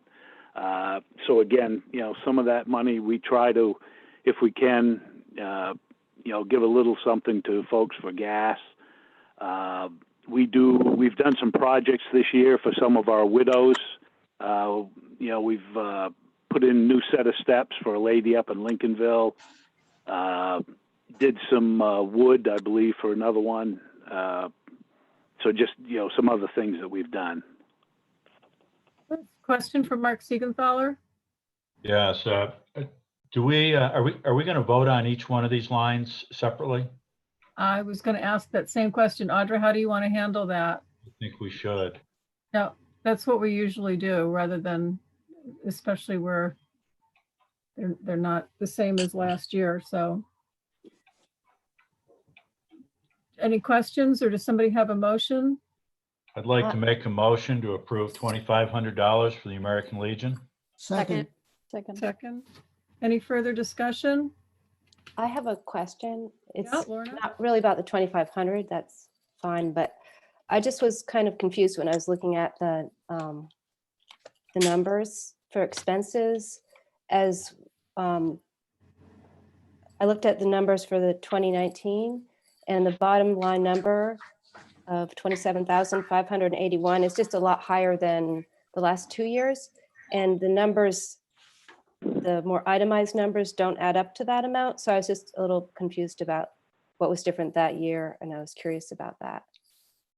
in 2019, unfortunately, we found ourselves on the breakdown end of our furnace that we had. That furnace had been in there probably since 1960. Couldn't get it repaired anymore. The folks just said, sorry, it's just too old.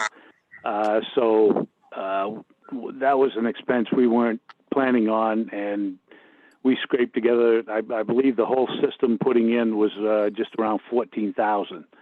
So, that expense we won't have again. Wow. Okay. That's good. Okay, thank you. Any more questions? If not, we'll take a roll call vote for $2,500 for the American Legion. I John have a French. question, sorry. Yeah, This is- Courtney? Courtney, it's kind of weird because he's my dad.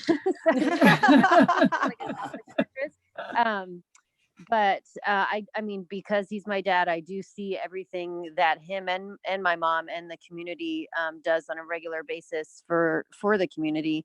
And I unfortunately do not have my binder in front of me, so I can't look at the breakdown. But I'm wondering if this is just the $2,500 for the whole year that they're asking from the town, and if they were to ask for an increase, if that means that they would be able to do more things for the community.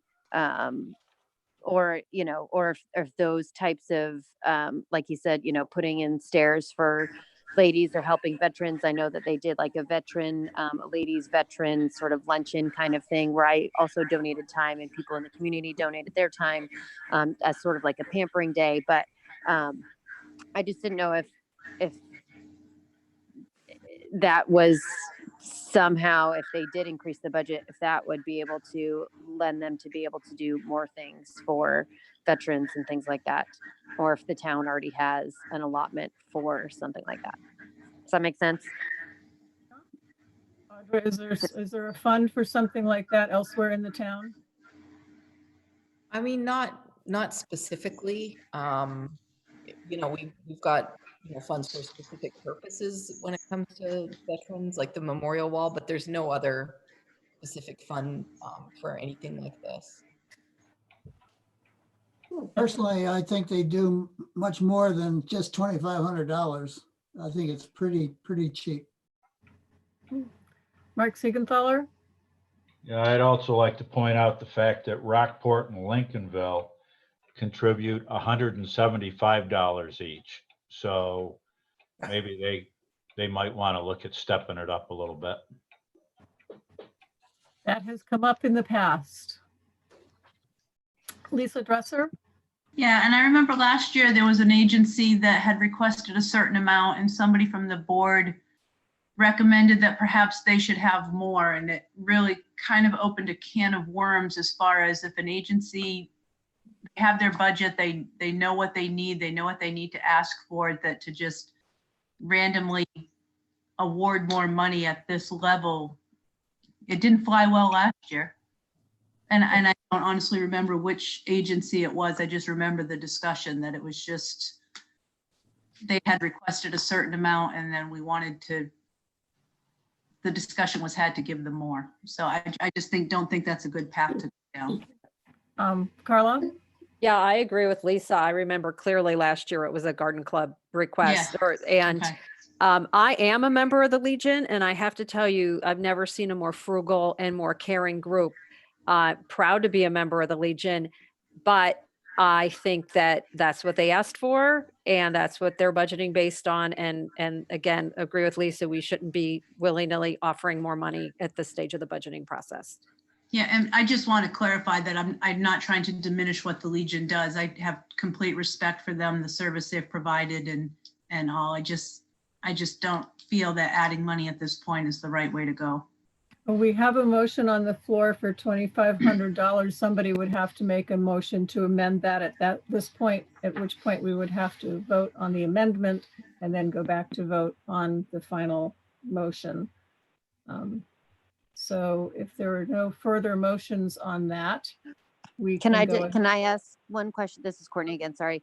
And I've never asked my dad any of these questions. Sorry, that's the one. Why is it specifically that they only ask for the $2,500 with everything that they do, and I forget who it was that said that they are very frugal, which they are, because I know, I mean, even the time that him and my mom take to go put up all of the flags and everything that they were talking about. I mean, just the manpower hours that takes, that, you know, is not reimbursed or anything. I know that, you know, things get done on a very low budget. So I'm just wondering, with everything that they do for the community, why is it such a low amount? Well, at the time that the request was put in, obviously no one had heard of, you know, COVID-19 and had any idea that, you know, the circumstances that have sprung up from this disease. So that is the amount, you know, at that time that we needed. We used the majority of that to go towards things for Memorial Day. Whatever's left over, we use during the year for different things like that. That's what we figured we would need in the coming year.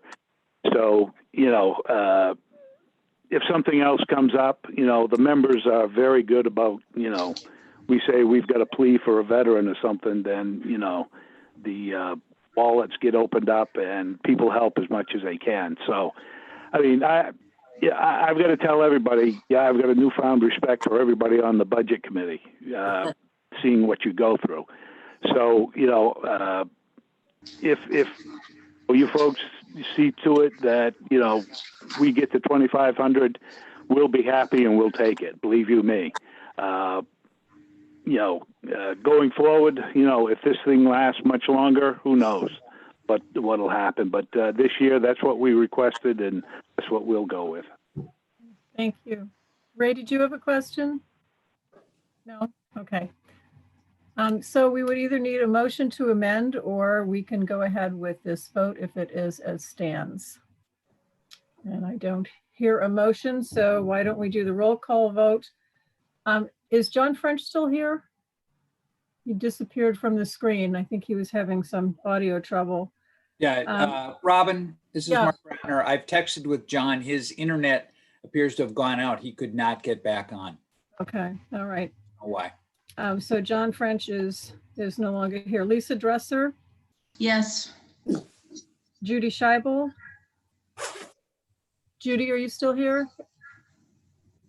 Nod your head. Yes, yes. Yes, okay, great, thank you.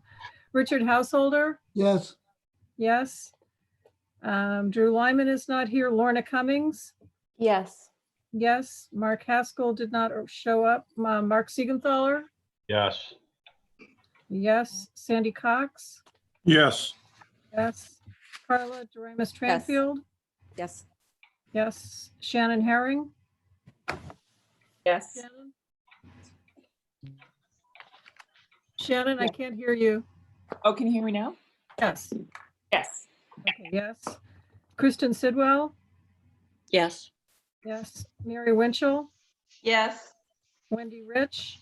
Yes. Sophie Romana? Yes. Courtney Sukforth? Yes. Beth Doan? Yes. Tyler Smith? Yes. Yes, and I am a yes as well. So the motion carries for $2,500 for American Legion. Thank you, Jeff, for your presentation tonight. Well, thank you all. I appreciate it. Please stay safe out there, everyone. Thank you. You too. Camden Garden Club. It says new here for a $3,000 request. Is there Seal, somebody you're here? on mute.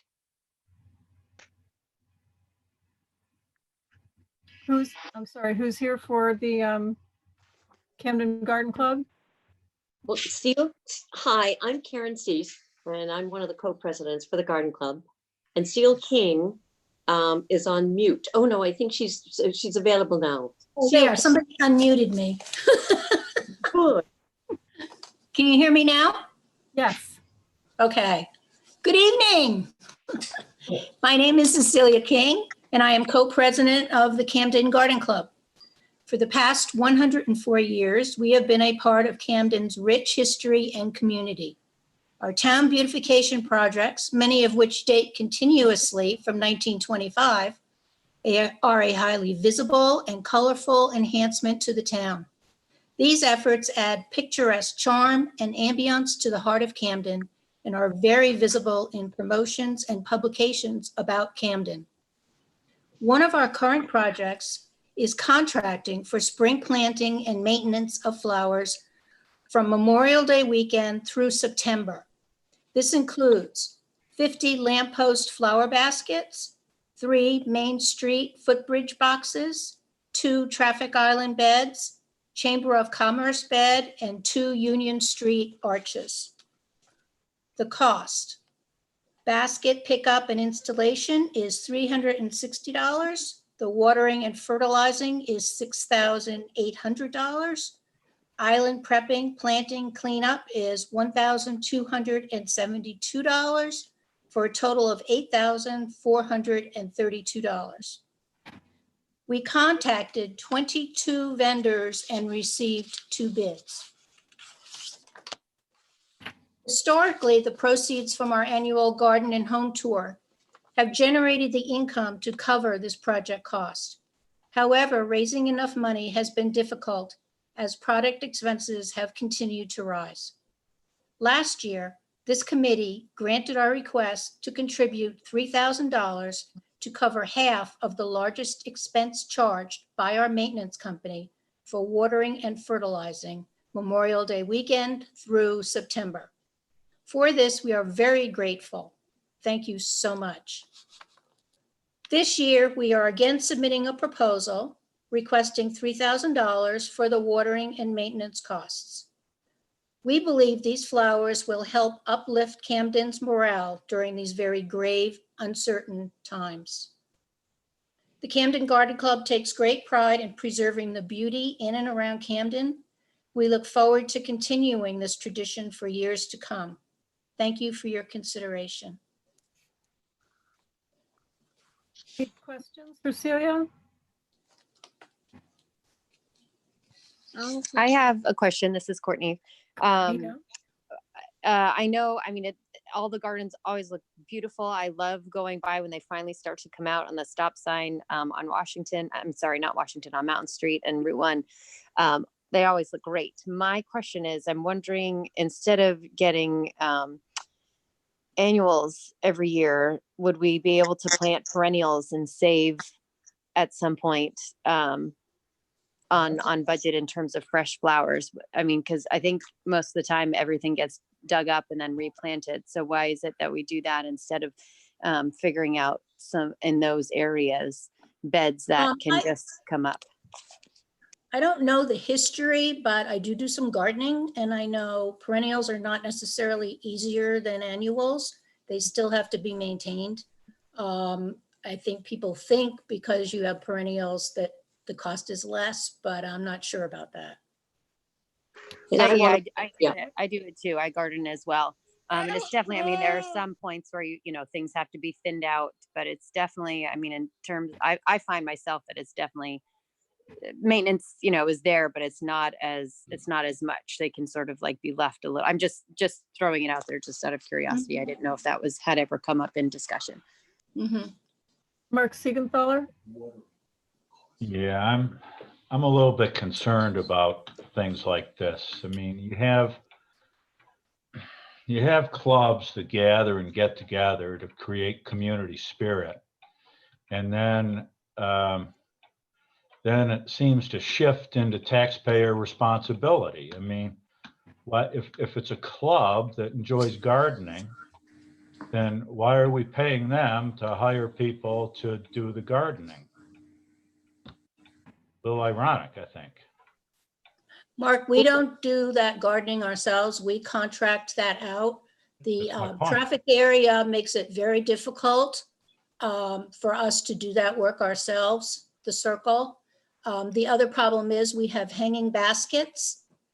Hanging them and watering them is not a task we can do ourselves. I do share your concerns, as do many members of the club, in that it is expensive, and sometimes we feel we spend more money on these efforts than we do actually having our own club people doing their own gardens and sharing fun things. But the club has made a commitment to the town for 104 years. The issue I had right now was because of the coronavirus situation, I didn't know if it was appropriate to be putting up the flowers. That's another issue. If I could interject something here, years and years and years ago, we weren't paying a vendor. And we've been hanging these baskets and doing these kinds of things for the town for a long, long time, decades and decades. Phil said earlier. And of course, people were doing them on they started out to be quite a small amount of work, small baskets, and they expanded, I think, from about 26 baskets up to 50. And over the years, it got into such a big project that we had to hire somebody to help us. And our vendor has been supporting us for years and years. And as Seal said, the prices become exorbitant for our little garden club. And so we really we need help if this kind of project is going to continue. And if we can't get the help, that would mean that we'd have to back down on what kind of services we can provide, which would break our heart because we love how it affects the town. So yeah, we find ourselves into a position where we've gotten into a project here in 2020, where we were just, one of our bids came in for just the watering was $8,820 just to water. And so we're saying to ourselves, wow, maybe we just can't do this whole job anymore. Maybe we have to cut back somehow, but we would need financial support somehow from the community, whether it be the business group, the downtown business group, the town, other sources of funds, I don't know. But we are getting into the point of no return in terms of being able to provide the services, especially for the watering. Watering is, to just add, is the key issue, is the watering. That's the big expense, and we can't do that. I think they do a beautiful job every year. It has made this town for what it is as far as beauty is concerned. I'm concerned about what happens if the pandemic extends into the summer when you have your home and garden tour in July. If that doesn't happen, what impact is that going to be on your presentations? Well, we don't know what's going to happen with the home and garden tour, and that is a concern. We do have a commitment to buy geraniums for those baskets because they had to be ordered last fall. That's like $2,000, $1,855. We also would be putting the plants in the beds, but those have to be ordered soon, but we don't have to pay for those if we decide not to do that. We do have a fund that we will have to draw on to pay for the other costs for this project.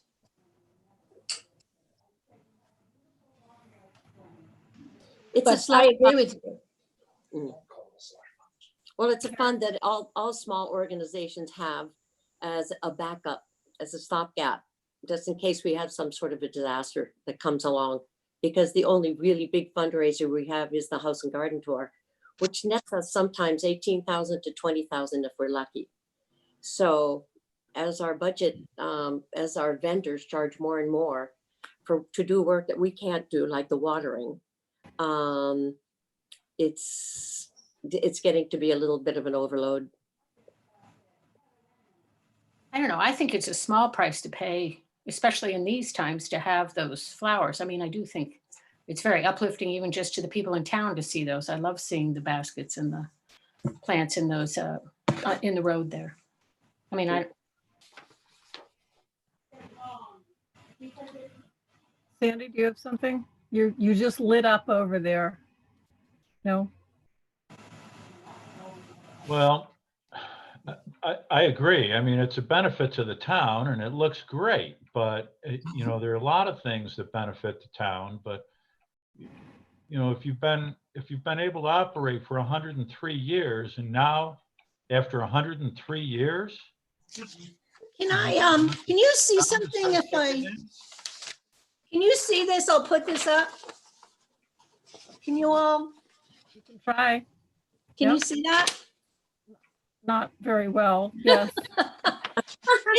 This is how the flower baskets used to be watered. Can you poke that up higher? I showed that to you last year. Hold it up higher, Seal. There you go. Oh, Really on a ladder. yes. With his big little bucket next to him watering. And I guess that just didn't work out. Seal and I are basically have been doing chairmanship for about 2 years. And the history that goes back with all the stories of all the ways that we've tried to accomplish watering these things is lengthy. So it's not like we've been willy-nilly going along down the trail, assuming that we're just going to be paying somebody else to do the work. We'd love to do the work. In fact, we've been considering doing the island work ourselves by planting perhaps the plants there and just hiring somebody to water, which would reduce our cost by a big amount. So, so we are getting our heads together in terms of the COVID virus, in terms of maybe perhaps losing our funds from this summer's house and garden tour, and getting our heads together and deciding what can we afford, what can't we afford. And of course, everybody's doing that within their own organizations. But the thing that we have done is we've done some research on other towns. We've done some research on Bath and down in Bath, Maine. The other place is Montpelier, Vermont. And so we've been researching what these other communities have done. And the two that I just mentioned have a town charity kind of partnership where they all pitch in a certain amount of money. Some towns even have the shop owners own the basket or pay for the basket and chip in for the watering. But it's usually a partnership of 2 or 3 different organizations within the town. So we can do more research, and we plan on doing more research on this because we've come to the point of no return on doing this by ourselves.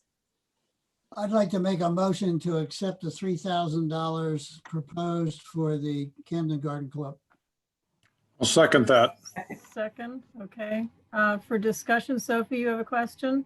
Yeah, I just two questions. The first one, in your budget in 2019, you had over $1,000 of businesses and professional firms contributing to your income, and it's now to 200. So is that something you're trying to address through that type of sponsoring a basket or things like that, Karen? Well, no, we stopped doing that because we felt if the town was gracious enough to give us $3,000, that we felt, some of our members felt it would look like we were going a begging for other communities to get more money. Of course, we'd love more than $3,000. Our watering bill was $6,000 last summer, and the $3,000 paid half of it, which was great. But no, we haven't done as much of that anymore, and we're still looking at that as a means of getting some support. Maybe talking with the real estate people, a bank perhaps who might support us and be a partner in what we do. But we are a small garden club in the coast of Maine, and we're doing all of this is coming out of our heart to support the beautiful town of Camden because we love doing it and it looks great. So. Sure. And I have another question, sorry. So Parks and Service, the Parks and Service of the town can't water those baskets? That actually did come up in a conversation, and no, the town would, we were told at the time the town would prefer not to be involved in the watering. Some towns have their fire departments water their baskets and their wall plantings and various things. I guess just to explain, we would need specialized equipment in order to water the baskets. Yes, exactly. Yeah. The Farley Company has a watering truck, which they use just for watering. And they have a 500-gallon tank on the back of it. But the hard thing for these people who don't do a lot of watering, I guess there's not a lot of watering going on anymore. According to Tom Farley, back in 2008, he was doing $60,000 to $80,000 worth of watering from Belfast all the way down the coast down to perhaps Thomaston. And people aren't doing that anymore. So he's down to one truck, and that's all they use it for. And the difficulty, as Seal said, we just sent out 22 bids and only 2 people said they wanted to do it. And there's some difficulties with doing that because of the liability on the people and on the truck. And it's hard to get people to water at 4:30 in the morning. It's hard for people to want to do that on 3 days a week. So What are that's those another other towns? interesting- What are those other towns doing? Are they changing plant materials so that they don't have to water? I mean, it seems other towns apparently have addressed it. Yeah, we haven't looked that deeply into it, but I'm sure that there's, I bet maybe we could, right now we've got Farley Joe's providing our beautiful geraniums, but maybe there is something we could put in the soil or something we can, we're using this, what is that, Seal? A basket material, a porous basket material. So yeah, maybe there's something where we could only have them water two days a week. I can So give some perspective. In Rockland, they have flower baskets as well. And they would send Public Works around to water them. And it was not a good system. It was not as good a system as what the garden club has. They didn't have the right truck to do it. You know, it was always a issue with personnel. It took them away from their other jobs that they needed to be doing. Like we would get complaints all the time that the baskets weren't watered well enough and there was something dying. And I just think that the system that Camden has is much better than one like that. So We even considered, I'm sorry, we even considered the shopkeepers being responsible for the baskets in front of their shop. We did a little research there and found out that other towns had tried that and it failed. Plants didn't get watered. Yeah. Carla, do you have something? Did you have your hand raised, Carla? No. Okay, we have a motion on the floor for $3,000 for the Camden Garden Club. There's no further conversation. Can take a roll call vote on that. Lisa Dresser, Yes. Judy Scheibel, Yes. okay, Richard Householder, Yes. Lorna Cummings, Yes. Mark Siegenthaler, Yes. Sandy Cox, Yes. Carla Doremus Tranfield, Yes. Shannon Herring, Yes. Kristen Sidwell, Yes. Mary Winchell, Yes. Wendy Rich, Yes. Sophie Romano, Yes. Courtney Sukforth. You have No. to watch me. Courtney, was there Sorry. a yes in the middle of that? I had actually had said no only because of circumstances that I had heard Mark speak about that kind of was with the Okay. COVID-19 and all that stuff. So unfortunately. Okay. All right. You don't get 2 votes, by the way. Beth Doan, Yes. yes. Tyler Smith, Yes. and me, I am a yes. Okay, thank you, Camden Garden Club. The motion carries for $3,000. Thank you for your consideration. Good luck. Thank you. And your generosity, and good luck to all the committees in town too during this crisis. Yes, Thank you. it's tough. Thank you.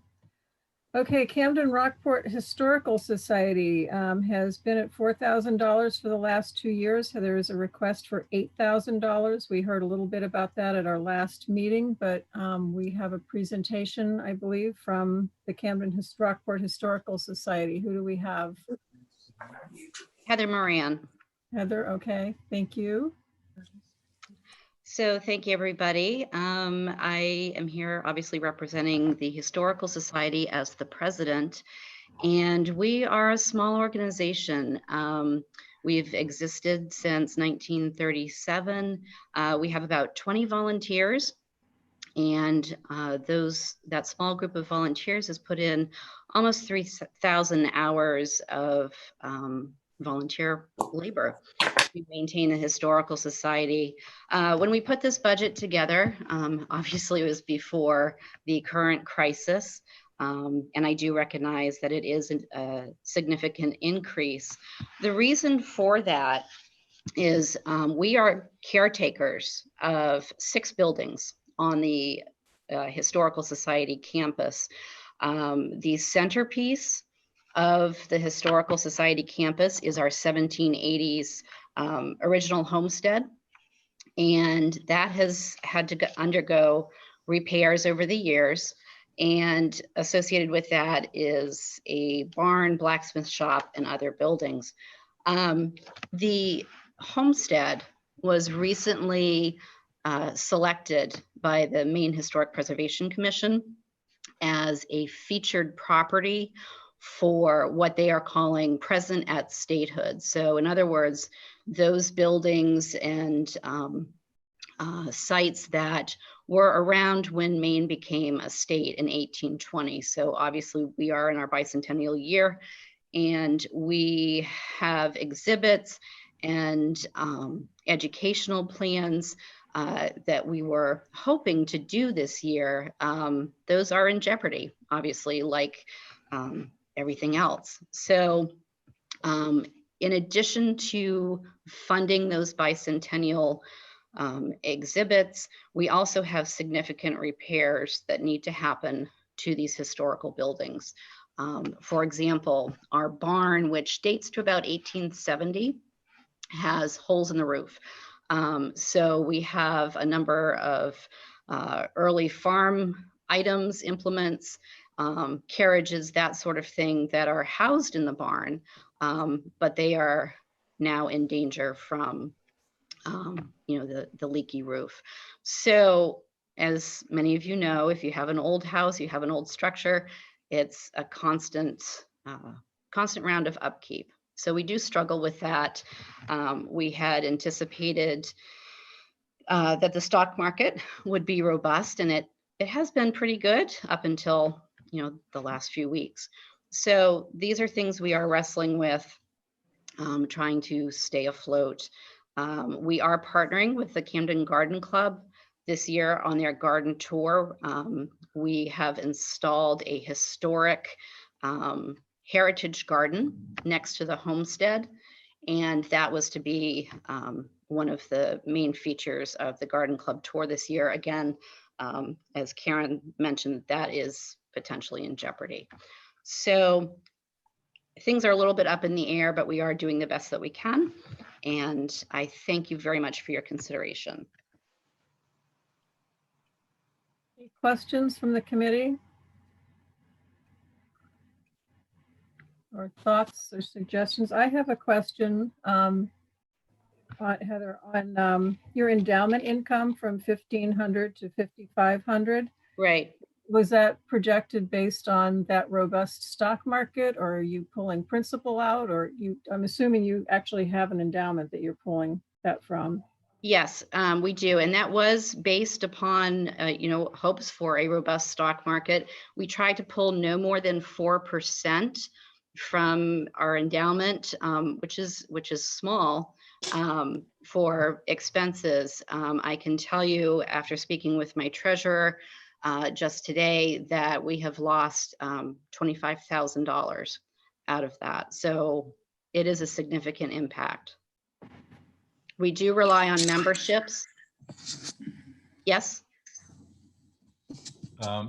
Mark, you have a looking at your information here. Can you explain to me why Camden is the only town you're asking money from, and not Rockport, not Lincolnville, not the state? I can answer that. We are the Camden Rockport Historical Society. Lincolnville has their own. We do not request money from Lincolnville because that is outside of our mission scope. We have requested money from Rockport in the past. However, they have decided not to fund provider agencies. We have made that request and have been turned down. As for state funding, there was very little. We have received grants from the state for collections care, but that's it. Yeah, Rockport, this has come up for several things in the past as well. Rockport does not fund any of these provider agencies, so they don't accept any of these requests.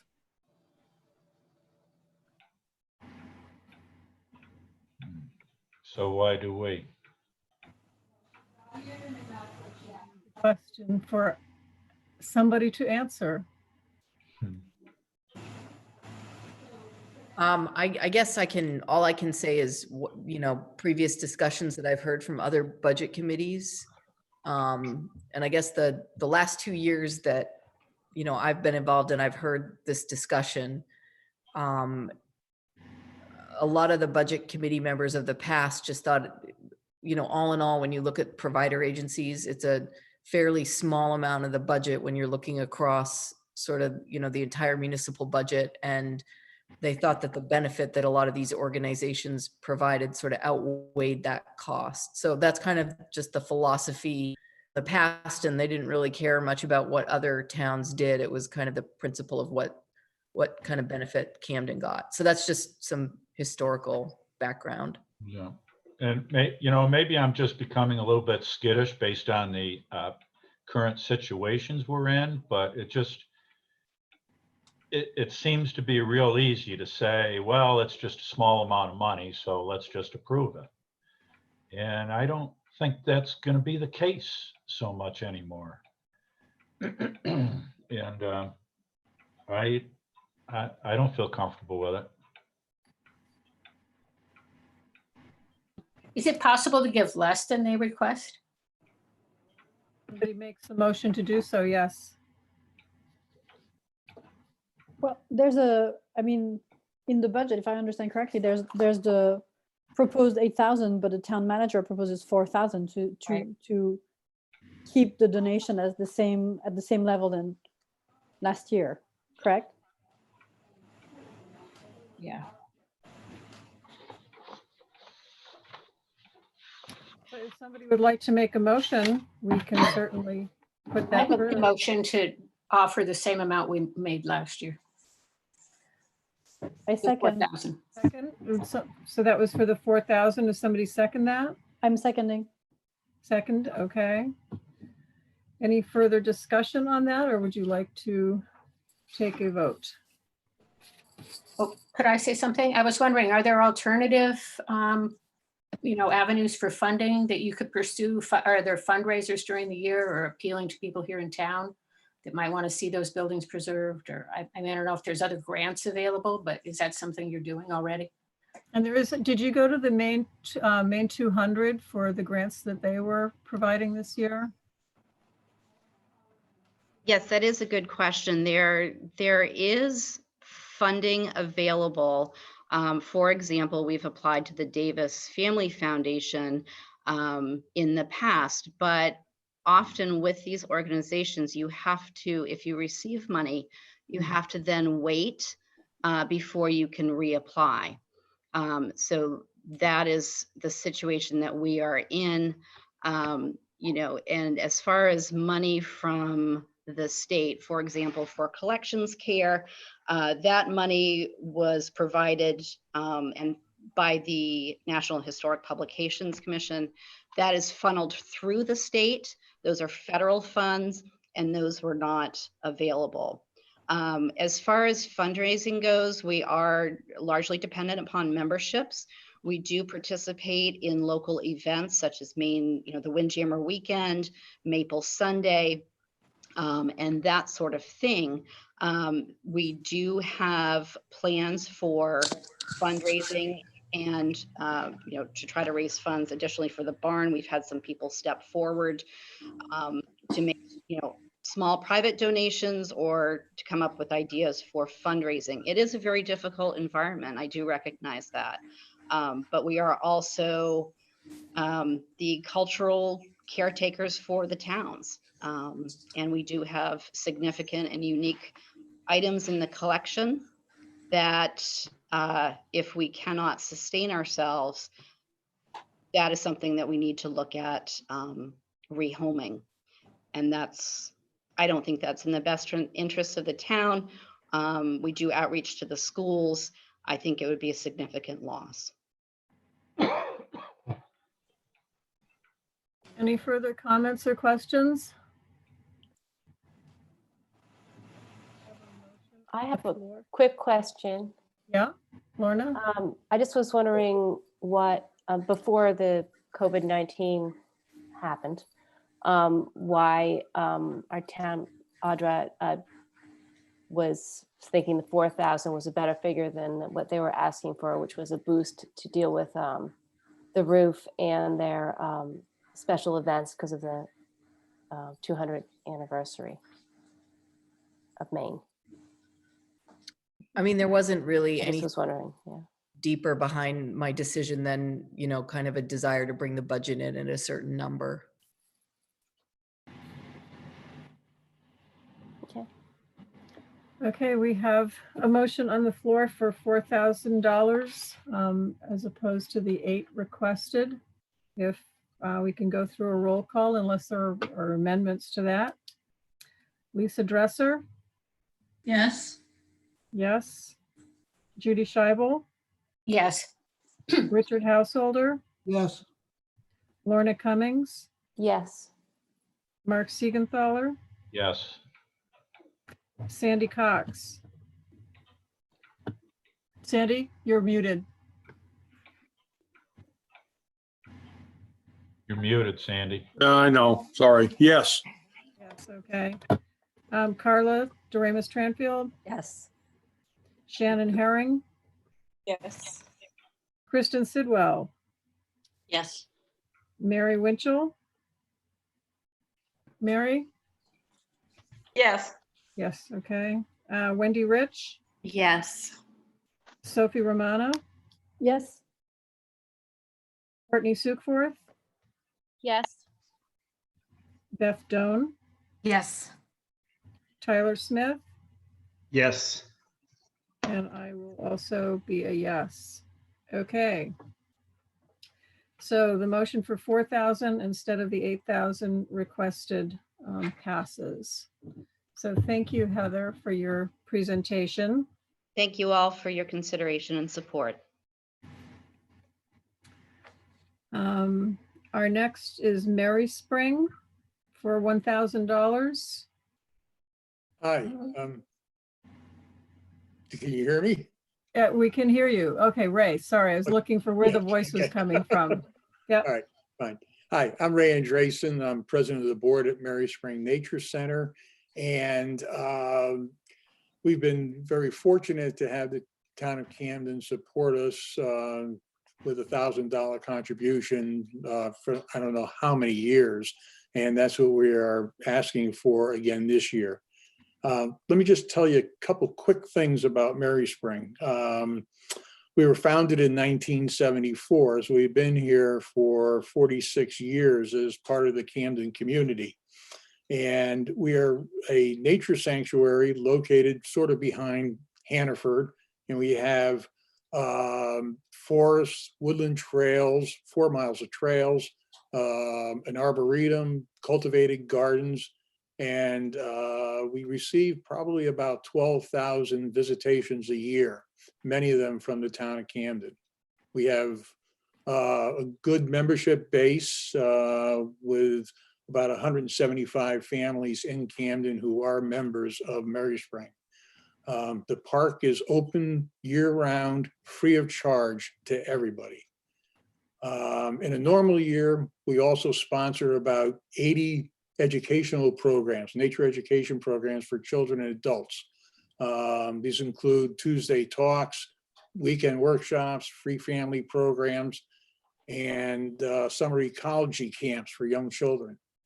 We also take Mary Spring out to schools and other organizations, in addition to having nature tours of the property for them. But this isn't a normal year. Like everybody else, we've had to cancel our programming for this spring.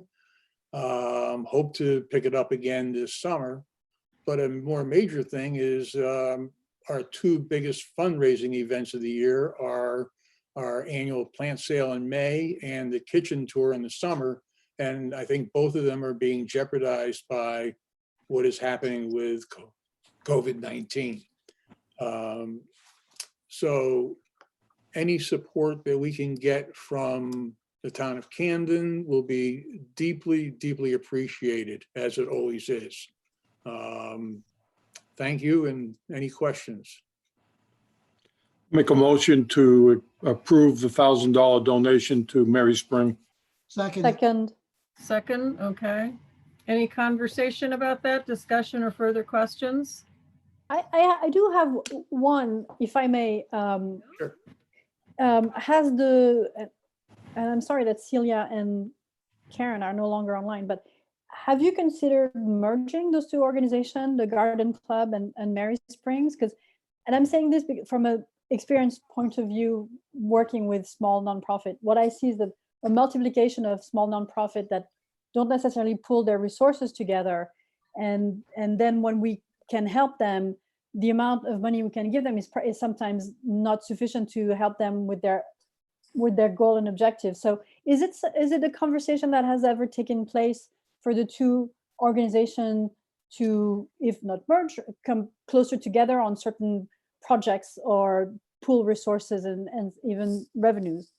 I've been president of Mary Spring for about 10 years now, and that subject has not come up. We have had one member of our board who is also on the board of the Garden Club, and I believe she was trying to bring have the Garden Club become more active in Mary Spring activities, but that has not happened to date. It's something that we will be glad to explore. We have a physical plant, 66 acres of land, cultivated gardens, etc. The Garden Club, to my knowledge, doesn't have any physical properties. I thank you for your comment, and I can only encourage you to have such conversations, especially as financial situations are becoming a bit more pressured. Thank you. I will bring that up with the person who was previously on our board and is still deeply involved with the Garden Club. Thank you. Thank you. Any other discussion? If not, we can vote on Mary Spring for $1,000. Lisa Dresser, Yes. Judy Scheibel, Yes. Richard Householder, Yes. Lorna Cummings, Yes. Mark Siegenthaler, Yes. Sandy Cox, Yes. Carla Doremus Tranfield, Yes. Shannon Herring, Yes. Kristen Sidwell, Yes. Mary Winchell, Yes. Wendy Rich, Yes. Sophie Romano, Yes. Courtney Sukeforth. Courtney, are you still there? Sorry. Yes. Yep. Yes. Okay. Sorry. Beth Doan, Yes. Tyler Smith. Yes. Okay, and me, I will also be a yes. Okay, so the motion carries for $1,000 to Mary Spring. And Thank you, everybody. Thank you, Ray. Appreciate it. Thank you, and everybody stay healthy. Ooh. Last but not least, in the provider agency category, we have Penn Bay YMCA's Teen Center for $14,500. Hi, Melissa Ballou here. I'm the CEO at the Penn Bay Y. Thank you for having me, and good evening at the 9 o'clock hour. Yes, thank you for waiting until the very end here. It's a long night. It is absolutely our pleasure, and thank you to the budget committee and the previous committees for always entertaining our Y and for being a longstanding partner at the 14,500 range. We're grateful for that. Many of you I know are very familiar with our teen center and its location down by the schools. It is something that we're very proud of and something that has been a longstanding service to this community. We know that the youth development portion of what the YMCA does is critical, and we know having a space, a safe space, and a place with adult role models and activities for the middle school age group from grades 5 through 12, including some of the high schoolers as well, is an important thing to have in downtown Camden. We recognize that our services do help the town and make a safe place, again, as I said, for the children to be. In the application, I know you saw some of our stats, but I just want to highlight a few things for you as well. On average, during the school year, we serve about 85 to 90 children a day. Our hours are around 2:30 to 6-ish, and we have 5 staff that serve at the teen center at any given time. We too have been impacted greatly by the COVID-19 crisis with the school system out. We have not been able to serve in the past few weeks. We've been taking that time to overhaul and do some work within our facility and get ready. We also serve during the summertime, as you know, and we open during the summer with different hours from about 12 to 5-ish, depending on the need. And we serve any place from 35 to 55 youth a day during the summer. So we are a year-round operation generally when we're not in times of a crisis like we are today. And we take great pride in providing that safe space, as I've indicated, for the kids. If you've been in our facility, you know that we do have a lot of things there. Not only do we have a healthy eating nutrition area, we have a homework space. We have adults again there that help with the homework and help with the reading component of what we do there. And we also provide safe activity. Many times when the children come to us after school, they're looking for a reprieve or a bit of a break from the day's work. And we provide that for them in that safe space. Again, the YMCA has been here with you in the Camden area since 1915, and we take great pride in what we do for the children. We know that this longstanding partnership with the town has been in existence since we had the teen center given to us in 2010, and we've been able to manage those funds accordingly. But we are a break-even organization, and this, as you see in our budget, is practically break-even. And it's something that we strive and we pay attention to closely to serve as many children as we can. The contribution over the years from the town has been enormous. As you can see, it provides a huge part of what our budget is comprised of. And we do appreciate your consideration again this year.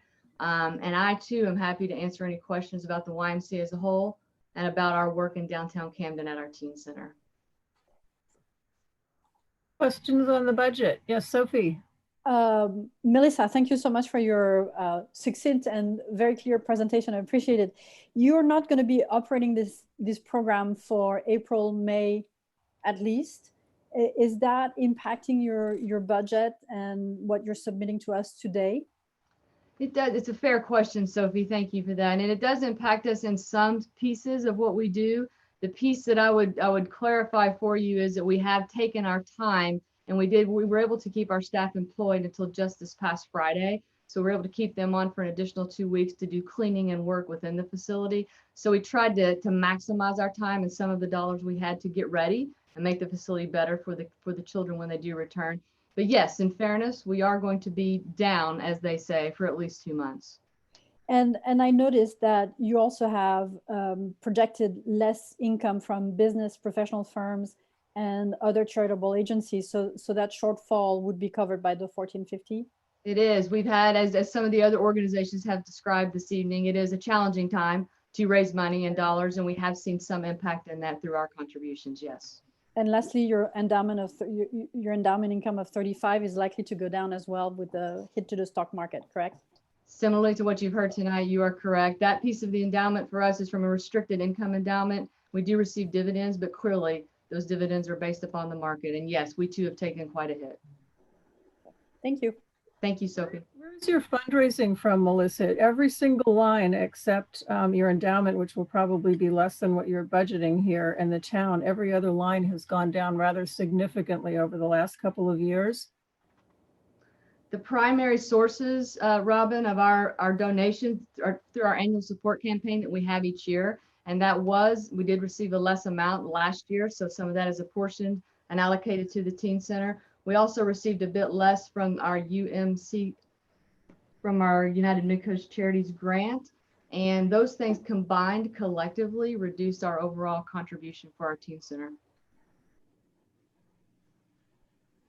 And are you going for some of the stimulus money? We're talking about salaries and keeping people.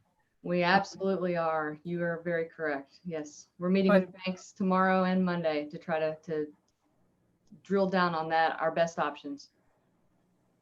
There is money on the nonprofit, just so everybody else knows, there is money in the stimulus package for nonprofits as well for keeping people employed. Other questions on the 14,000? I was wondering, Judy, families and children are not charged, right, for the time there? Great question, Judy. It is a no-cost model, and yes, there's no charge for anyone to participate there. And so I was wondering, how does it work with the before school and after school program at the elementary school? So that falls, great question again. That falls under our child care program. So those are paid programming. So parents pay for the before and after school care at the elementary schools, yes. Okay, but they don't pay when they go to the teen center. Once they reach 5th grade, they no longer pay. That is correct. Mark Ratner? Robin, thank you. This is something I wanted to speak personally about because my son is in 8th grade this year. He'll be completing his 4 years at the middle school. And this is the most amazing program for those kids in the middle school years, which are tough times for them, to start to break away from the parents, have time alone after school, and be available and have a place to go, because so many families have both parents working these days. I can't say enough about how valuable it's been to our family, and I think to the town. Keeps kids off the streets, because at the middle school age, they can start to wander, and I think this is among the best programs we support in this town. Thank you. Thank you, Mark. Other questions? I make a With motion. that, I'd like to make a motion to accept to the 14,500. Okay. Second. Second. Okay, thank you. Richard Householder, did you have a question or discussion beyond? He beat me to the motion. To the motion, okay. Any other questions? Okay, I guess we can take a vote on that. Lisa Dresser? Yes, ma'am. Yes, ma'am. Judy Scheibel? Yes. This screen drives me crazy. Everybody keeps shifting and moving around. I can't find where everybody is. Richard Householder? Yes. Lorna Cummings? Yes. Mark Siegenthaler? Yes. Sandy Cox? Yes. Carla Doremus Tranfield? Yes. Shannon Herring? Yes. Kristen Sidwell? Yes. Mary Winchell? Yes. Wendy Rich? Yes. Sophie Romana? Oh, yes, with great pleasure. Courtney Supforth? Yes. Beth Doan? Yes. Tyler Smith? Yes. And I also am a yes. So that's $14,500 passes for Penn Bay's Teen Center. Thank you all very much. Thank you. Thank you for all you do. Okay, so that is it for community service agencies. We have still, I believe, the reserves to go through. And Audrey, you were doing some extra number work as well, which I don't think I saw an email come on. Is that something for tonight, or is that something for our next meeting? I would recommend that you wait until your next meeting before you look at that. We could just kind of talk about the budget, as I presented it tonight, and then at the next meeting, I can come back with changes based on, the feedback that I get from you all tonight. Okay. Audrey has been doing some work already in reducing estimates on income and expenses and where we can go, and looking at the budget already for some places where we can do some cutting. So be looking at that for our next meeting when that gets scheduled. So the reserve, which is not on this, you just have finalizing the budget recommendations. Is that what you want then, a final vote, or is there? So just to be clear on that, are we looking into the possibility of a wage freeze? Yeah, Jody and I have just been looking at a few different options for what could be done in regards to wages. We've got one, I mean, I can talk about it now. There's a number of different options. What I would recommend is that if we don't do the 3% COLA, we could save about $94,000.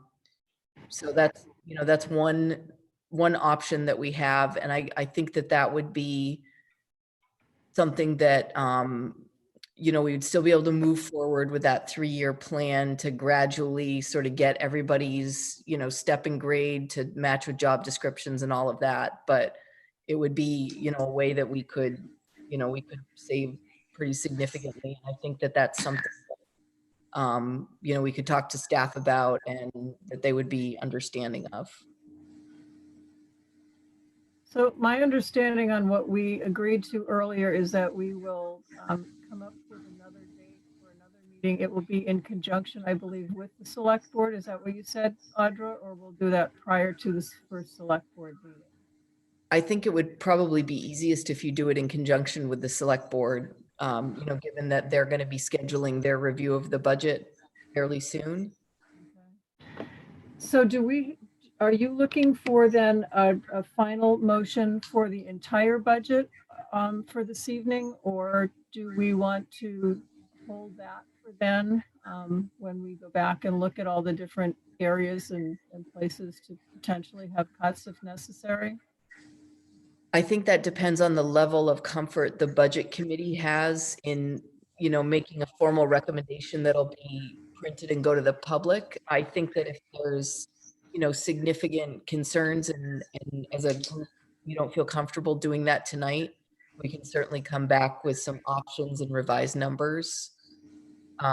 Or if you feel comfortable making a recommendation and then being part of input into the select board's review, you can just sort of make a recommendation, send it to the select board, and then work with them on, their final budget that gets presented to voters at town meeting.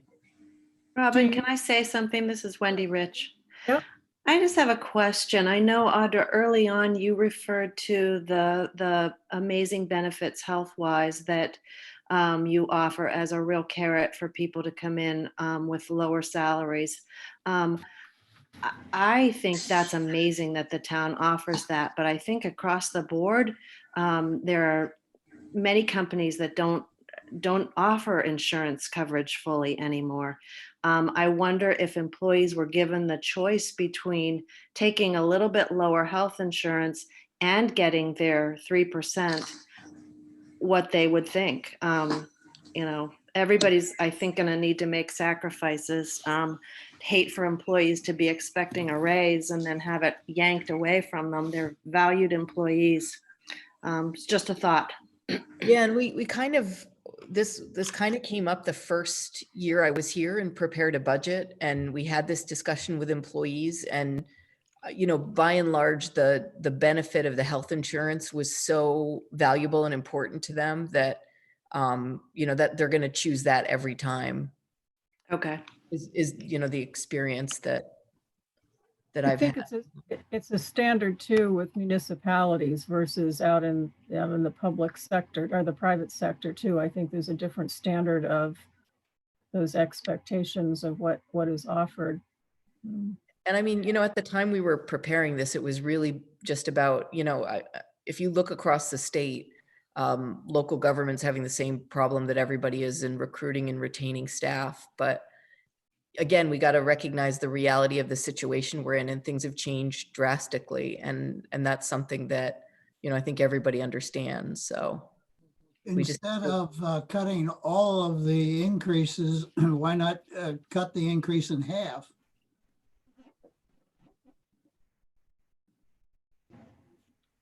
Are you specifically talking about salaries, Richard? Yes. Yeah. Did you hear that, Audra? I did. Yep. And we can certainly bring, a few different scenarios to the budget committee. Look at. Have you Cut the salaries go in ahead, half? Mark. No, the increase. the Oh. increase in half. Not cut salaries in half. Even Mark wasn't for that one. You're brutal, Mark. I think having Mark or Audra or Jody, is there a summary of where this is, what we have passed over the last few days, what we have voted on over the last couple of weeks, what that impact is on the tax base, what, that kind of thing, so that we at least have a base for what we're doing, because we really look at everything page by page, but we really haven't had a conversation over the entire bigger picture of what we have passed has done at this point. We do have some numbers that I was working with Carrie earlier this afternoon, and he gave me, based on what the town manager's budget is at this time, because that's really the complete budget. Obviously, you guys have a few more line items to vote on. So he was explaining to me that we currently are going to see about $3 million in growth for valuation for the town of Camden for the coming year. So what that does to the mill rate, if we were to go, if the townspeople pass the current town manager's budget, that would put the mill rate at 1508.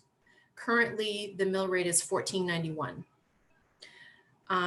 So, this is a moment in time where he has just only recognized $3 million in growth. There could be more. And he's given me a couple more scenarios. If we realize $5 million in growth, that would put the mill rate at 1506. If we went with $10 million in growth, it goes to 15. So. But you're saying that 3 million is what he's anticipating at this point? At this time, this is what he has realized. Yes, that could go up. A couple questions. What's the current mill rate in the budget? I know it's somewhere, but I can't see it. Is it The mill rate is 1491. 1491. Jody, this is Bob. I have another question. Sorry. What is the default rate on property taxes, or what was it during the Great Recession? During the Great Recession? 2008. 2008, 2009. What was the default rate on property taxes? Or how many years did it take you to recover it? Are you asking what the mill rate was? No, I'm asking what was the default rate on property tax payments. Default. Okay. I think it would be worth our while checking that, because that could give us a good indication of the loss we could be facing.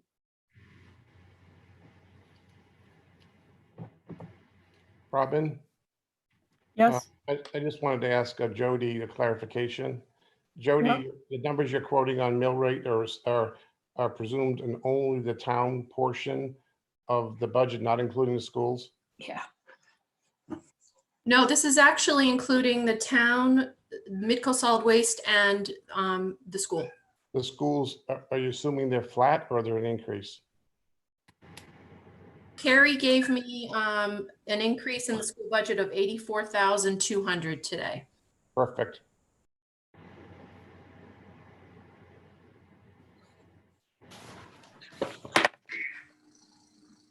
Sorry, I just have a quick question regarding the $3 million in increased assessed value. Am I hearing that correctly? That's correct. And where will that be coming from? So I'm not an assessor, but I know enough to be dangerous. So that would be building improvements, new homes, new businesses, new structures, and things that are based on sales and any adjustments to those valuations and possibly properties in that area, I believe. Right.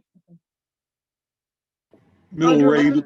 Just for the record, the total town's valuation is about 1.3 something billion. Is that correct? You know that, Audra? Yes, it's Sandy, did you have a question? 1.3 The billion. mill rate in 2008 was 1136. And then in 2009, it went to 1169. So it did, I was on the budget committee at that time, and we tried to hold the budget pretty level at that couple of years. What percentage of this current, if we were to say 3 million and we were to say that we're going to 1508, what percentage my camera's of off. that mill rate is town municipal versus school and the other things that we're bringing in? Audra, do you have that at your fingertips? I don't, but I guess a good rule of thumb is it's usually the town is about 30%, the school is about 60%, and the county's about 10. And that's just rough numbers. It's a little different than that. I just think that helps put it in perspective a little bit. What we're talking about is 30% of the mill rate, the budget that we're passing. It is, it's not that whole piece. And I guess just to give you some perspective on, so say you have a home that's valued as $200,000, your tax bill from a 14.91 mill rate to a 15.0 mill rate would be a $36 difference. But it wouldn't be across the board, correct? You would try to go in specific areas. Just speaking from my experience, my property value went up $60,000 this year just because I live on the river. And when I questioned it, it was because he had to make certain amounts in the budget for a mill rate, and those properties increased, like a certain area of those properties increased. So it wouldn't be across the board. You would be specific, picking specific areas. That's if your assessment stayed the same. And what we're doing on the budgetary side is different than the assessing side. I mean, they do tie together in the end, but. They do, and I'm worried about like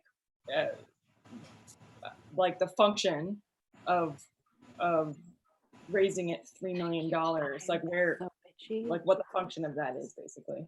Can I speak up here? Yes, Carrie. Oh, Carrie, I didn't know you were still there. Yeah. Carrie is our assessor. We don't raise people's values to make budget. That's not how it's done. And values went up because the real estate market dictated that they needed to go up. So that's just wanted to correct that misconception. But the bottom line is I hear from people that last year could barely make their property tax payments, and that was a good year. And I mean, with this hit that a lot of people are taking, I don't see how we can talk about anything but holding the budget even. I mean, I don't see how we could increase it, certainly at this point when there's so many uncertainties. But I mean, people last year felt just what Shannon Herring was saying, is that their assessment jumped. And then, it was like, wow, if it keeps going up, I don't know how I'm ever going to pay for this. We are legally obligated to meet certain standards. No, I understand that. But if we hold the budget during, this is probably the most drastic hit we've taken in our lifetimes. I mean, I don't see how we can talk about increases to salaries and all when some people don't even have jobs. That's a good point. And the other thing to look at is the school budget. The schools are closed right now. So shouldn't that actually somehow affect the school budget going down? But we have a brand new school that, I mean, how about it's empty. I mean, teachers are still teaching, by the way. Yeah, teachers are still working. There's a huge amount of work happening in the schools. Remote. Yeah. It's still happening. Meals are going out, buses are running. There's a check on the pulse of all of the families that are struggling. But there were years at the high school when I worked in the schools, though, when we were told we had to hold the budget with no increase, or maybe a 1%. There was no talk of COLA or, a lot of other increases. I think one thing to remember, though, is that you can't balance that all on the municipal. We're not in control of the whole thing. When there's 10% going to the county, 60% going to the school, And we're only controlling 30% of that to balance that budget or keep it at No, I a, agree. yeah. But I think we can do our part by just holding it steady. I mean, not increasing. I would like to recommend that we wait until we get the different scenarios and numbers from Audra to make a final decision on the budget. I Is don't. that would you like to make a motion to that I would effect? I would make that motion, yes, that we hold off on making the final decision on the budget until our next meeting. I'll second I that. second that. Further discussion on that? We can take a vote. Okay, Lisa Dresser. Yes. Yes. Judy Scheibel. Yes. Richard Householder. Absolutely, yes. Lorna Cummings. Yes. Mark Siegenthaler. Yes. Sandy Cox. Yes. Carla Doremus Tranfield. Yes. Shannon Herring. Yes. Kristen Sidwell. Yes. Mary Winchell. Yes. Wendy Rich. Yes. Sophie Romana. Yes. Courtney Sukeforth. Yes. Beth Doan. Yes. Tyler Smith. Yes. I think, with that said, I think we need to look at what that process will be, Mark, Bob, and whoever is left from the select board on how we do a meeting together. If we're kind of wrapping up and you're just starting your conversations, we need to look at how we're gonna do that. So. Well, it's why we were, and that's what Audra said, the smart process is to get something approved so that in the scenario where, let's plan on good news, we don't need to go back to the well, at least we have that in our back pocket. From that point, and we're probably going to do that around the 21st at the select board level also, make a decision on the budget based on what we know at that time. Now, if in fact, which is very logically happened, as you all know, we could wind up in a situation where the town meeting is delayed. We have a lot more information on what is really coming down rather than trying to guess at it at this point. And then we can lay out a plan and process at that time to determine what's the best way forward. We can, I've said it before, we can certainly, all the great comments from all of you, we certainly are cognizant of it. We fully intend to address what do you want to call it, the situation analysis of what it may be, not just one solution. It may be multiple levels of solution as things get better or worse. We don't know that yet. So it's a little bit up in the air to answer your question directly. Great question, but I think we got to take a little breath. We have to let Audra and Jody do their magic about if it's, I'm exaggerating to make a simple point, if it's good, bad, or ugly, what do we do? And that's the way we need to approach. That's a good financial process. It's not just trying to, myself included, to knee-jerk react to a lot of bad news in recession or depression or whatever may occur, not the least of which one of you mentioned, my major concern has been forever. Even without this, there are people who can't afford it. Those are the people I'm very concerned about. We are very concerned about. Let's just take it, Robin, I suggest you've already gone through a lot of weeks of work to approve this budget line by line, department by department, made motions to accept that. You should probably just summarize that at this point, and it met with qualification that there are no changes going downstream to how we proceed, and there probably will be.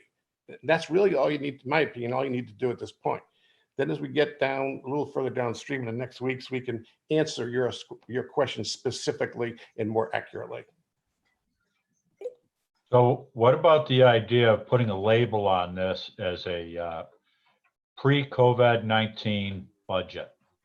You can put any labels you desire on. I'm fine. I think we're fine with that. But we all understand.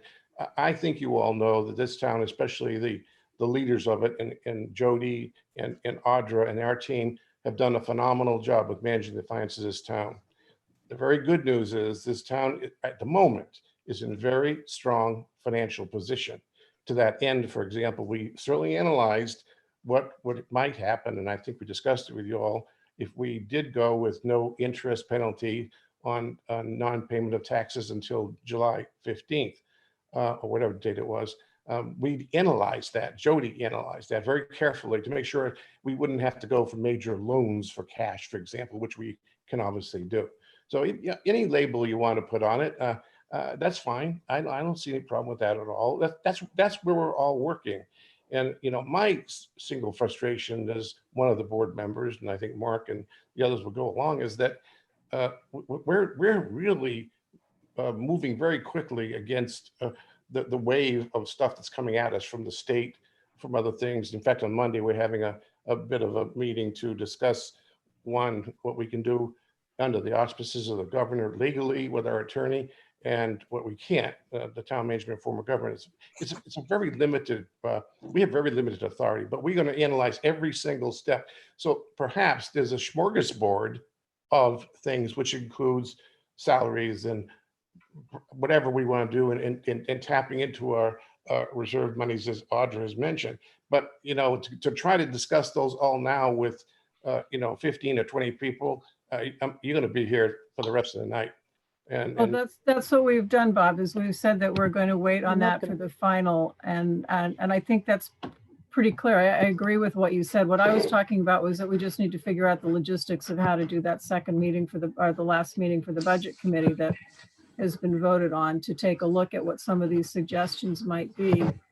And I totally agree. There's, you know, this is going to, one, a budget is a tool. And secondly, you know, it's a moving target right now in so many different ways. And it may continue to be a moving target through the year, so that you guys, as our elected representatives, and Audra and all the department heads and Jody, are going to have to make adjustments during the course of the year if stuff isn't coming in right. I think everybody knows that, but we just got to figure out what the logistics are of the last meeting and take it from there before it hands off.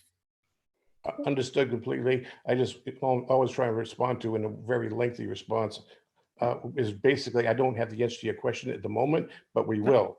Because you know, there's many options, including extending the current budget, which we don't really need to go through the budget committee for, but that'll give us more time to do what you're talking about. Correct. I had a quick request. So I think, you know, for our next and last budget discussion, I mean, I also understand we have the school budget meeting, right? What was, say that again? So for the next budget discussion, it would be, I'm assuming the town is keeping track of the unemployment rate and the business closure rate. Would it be possible to have that data next time we meet? Just to give us some perspective of where Camden sits. I have anecdotal information. They don't really collect that information specific enough that we'll be able to use it for any decision-making purposes as a budget committee. So, okay. Okay, so I guess at this point, what we need is a motion to adjourn, correct, Audra? And then we will come up with what the date is for the next meeting and wrap it up. Is that what you're looking for? Move to adjourn. Okay, second? Second. Second. All in favor?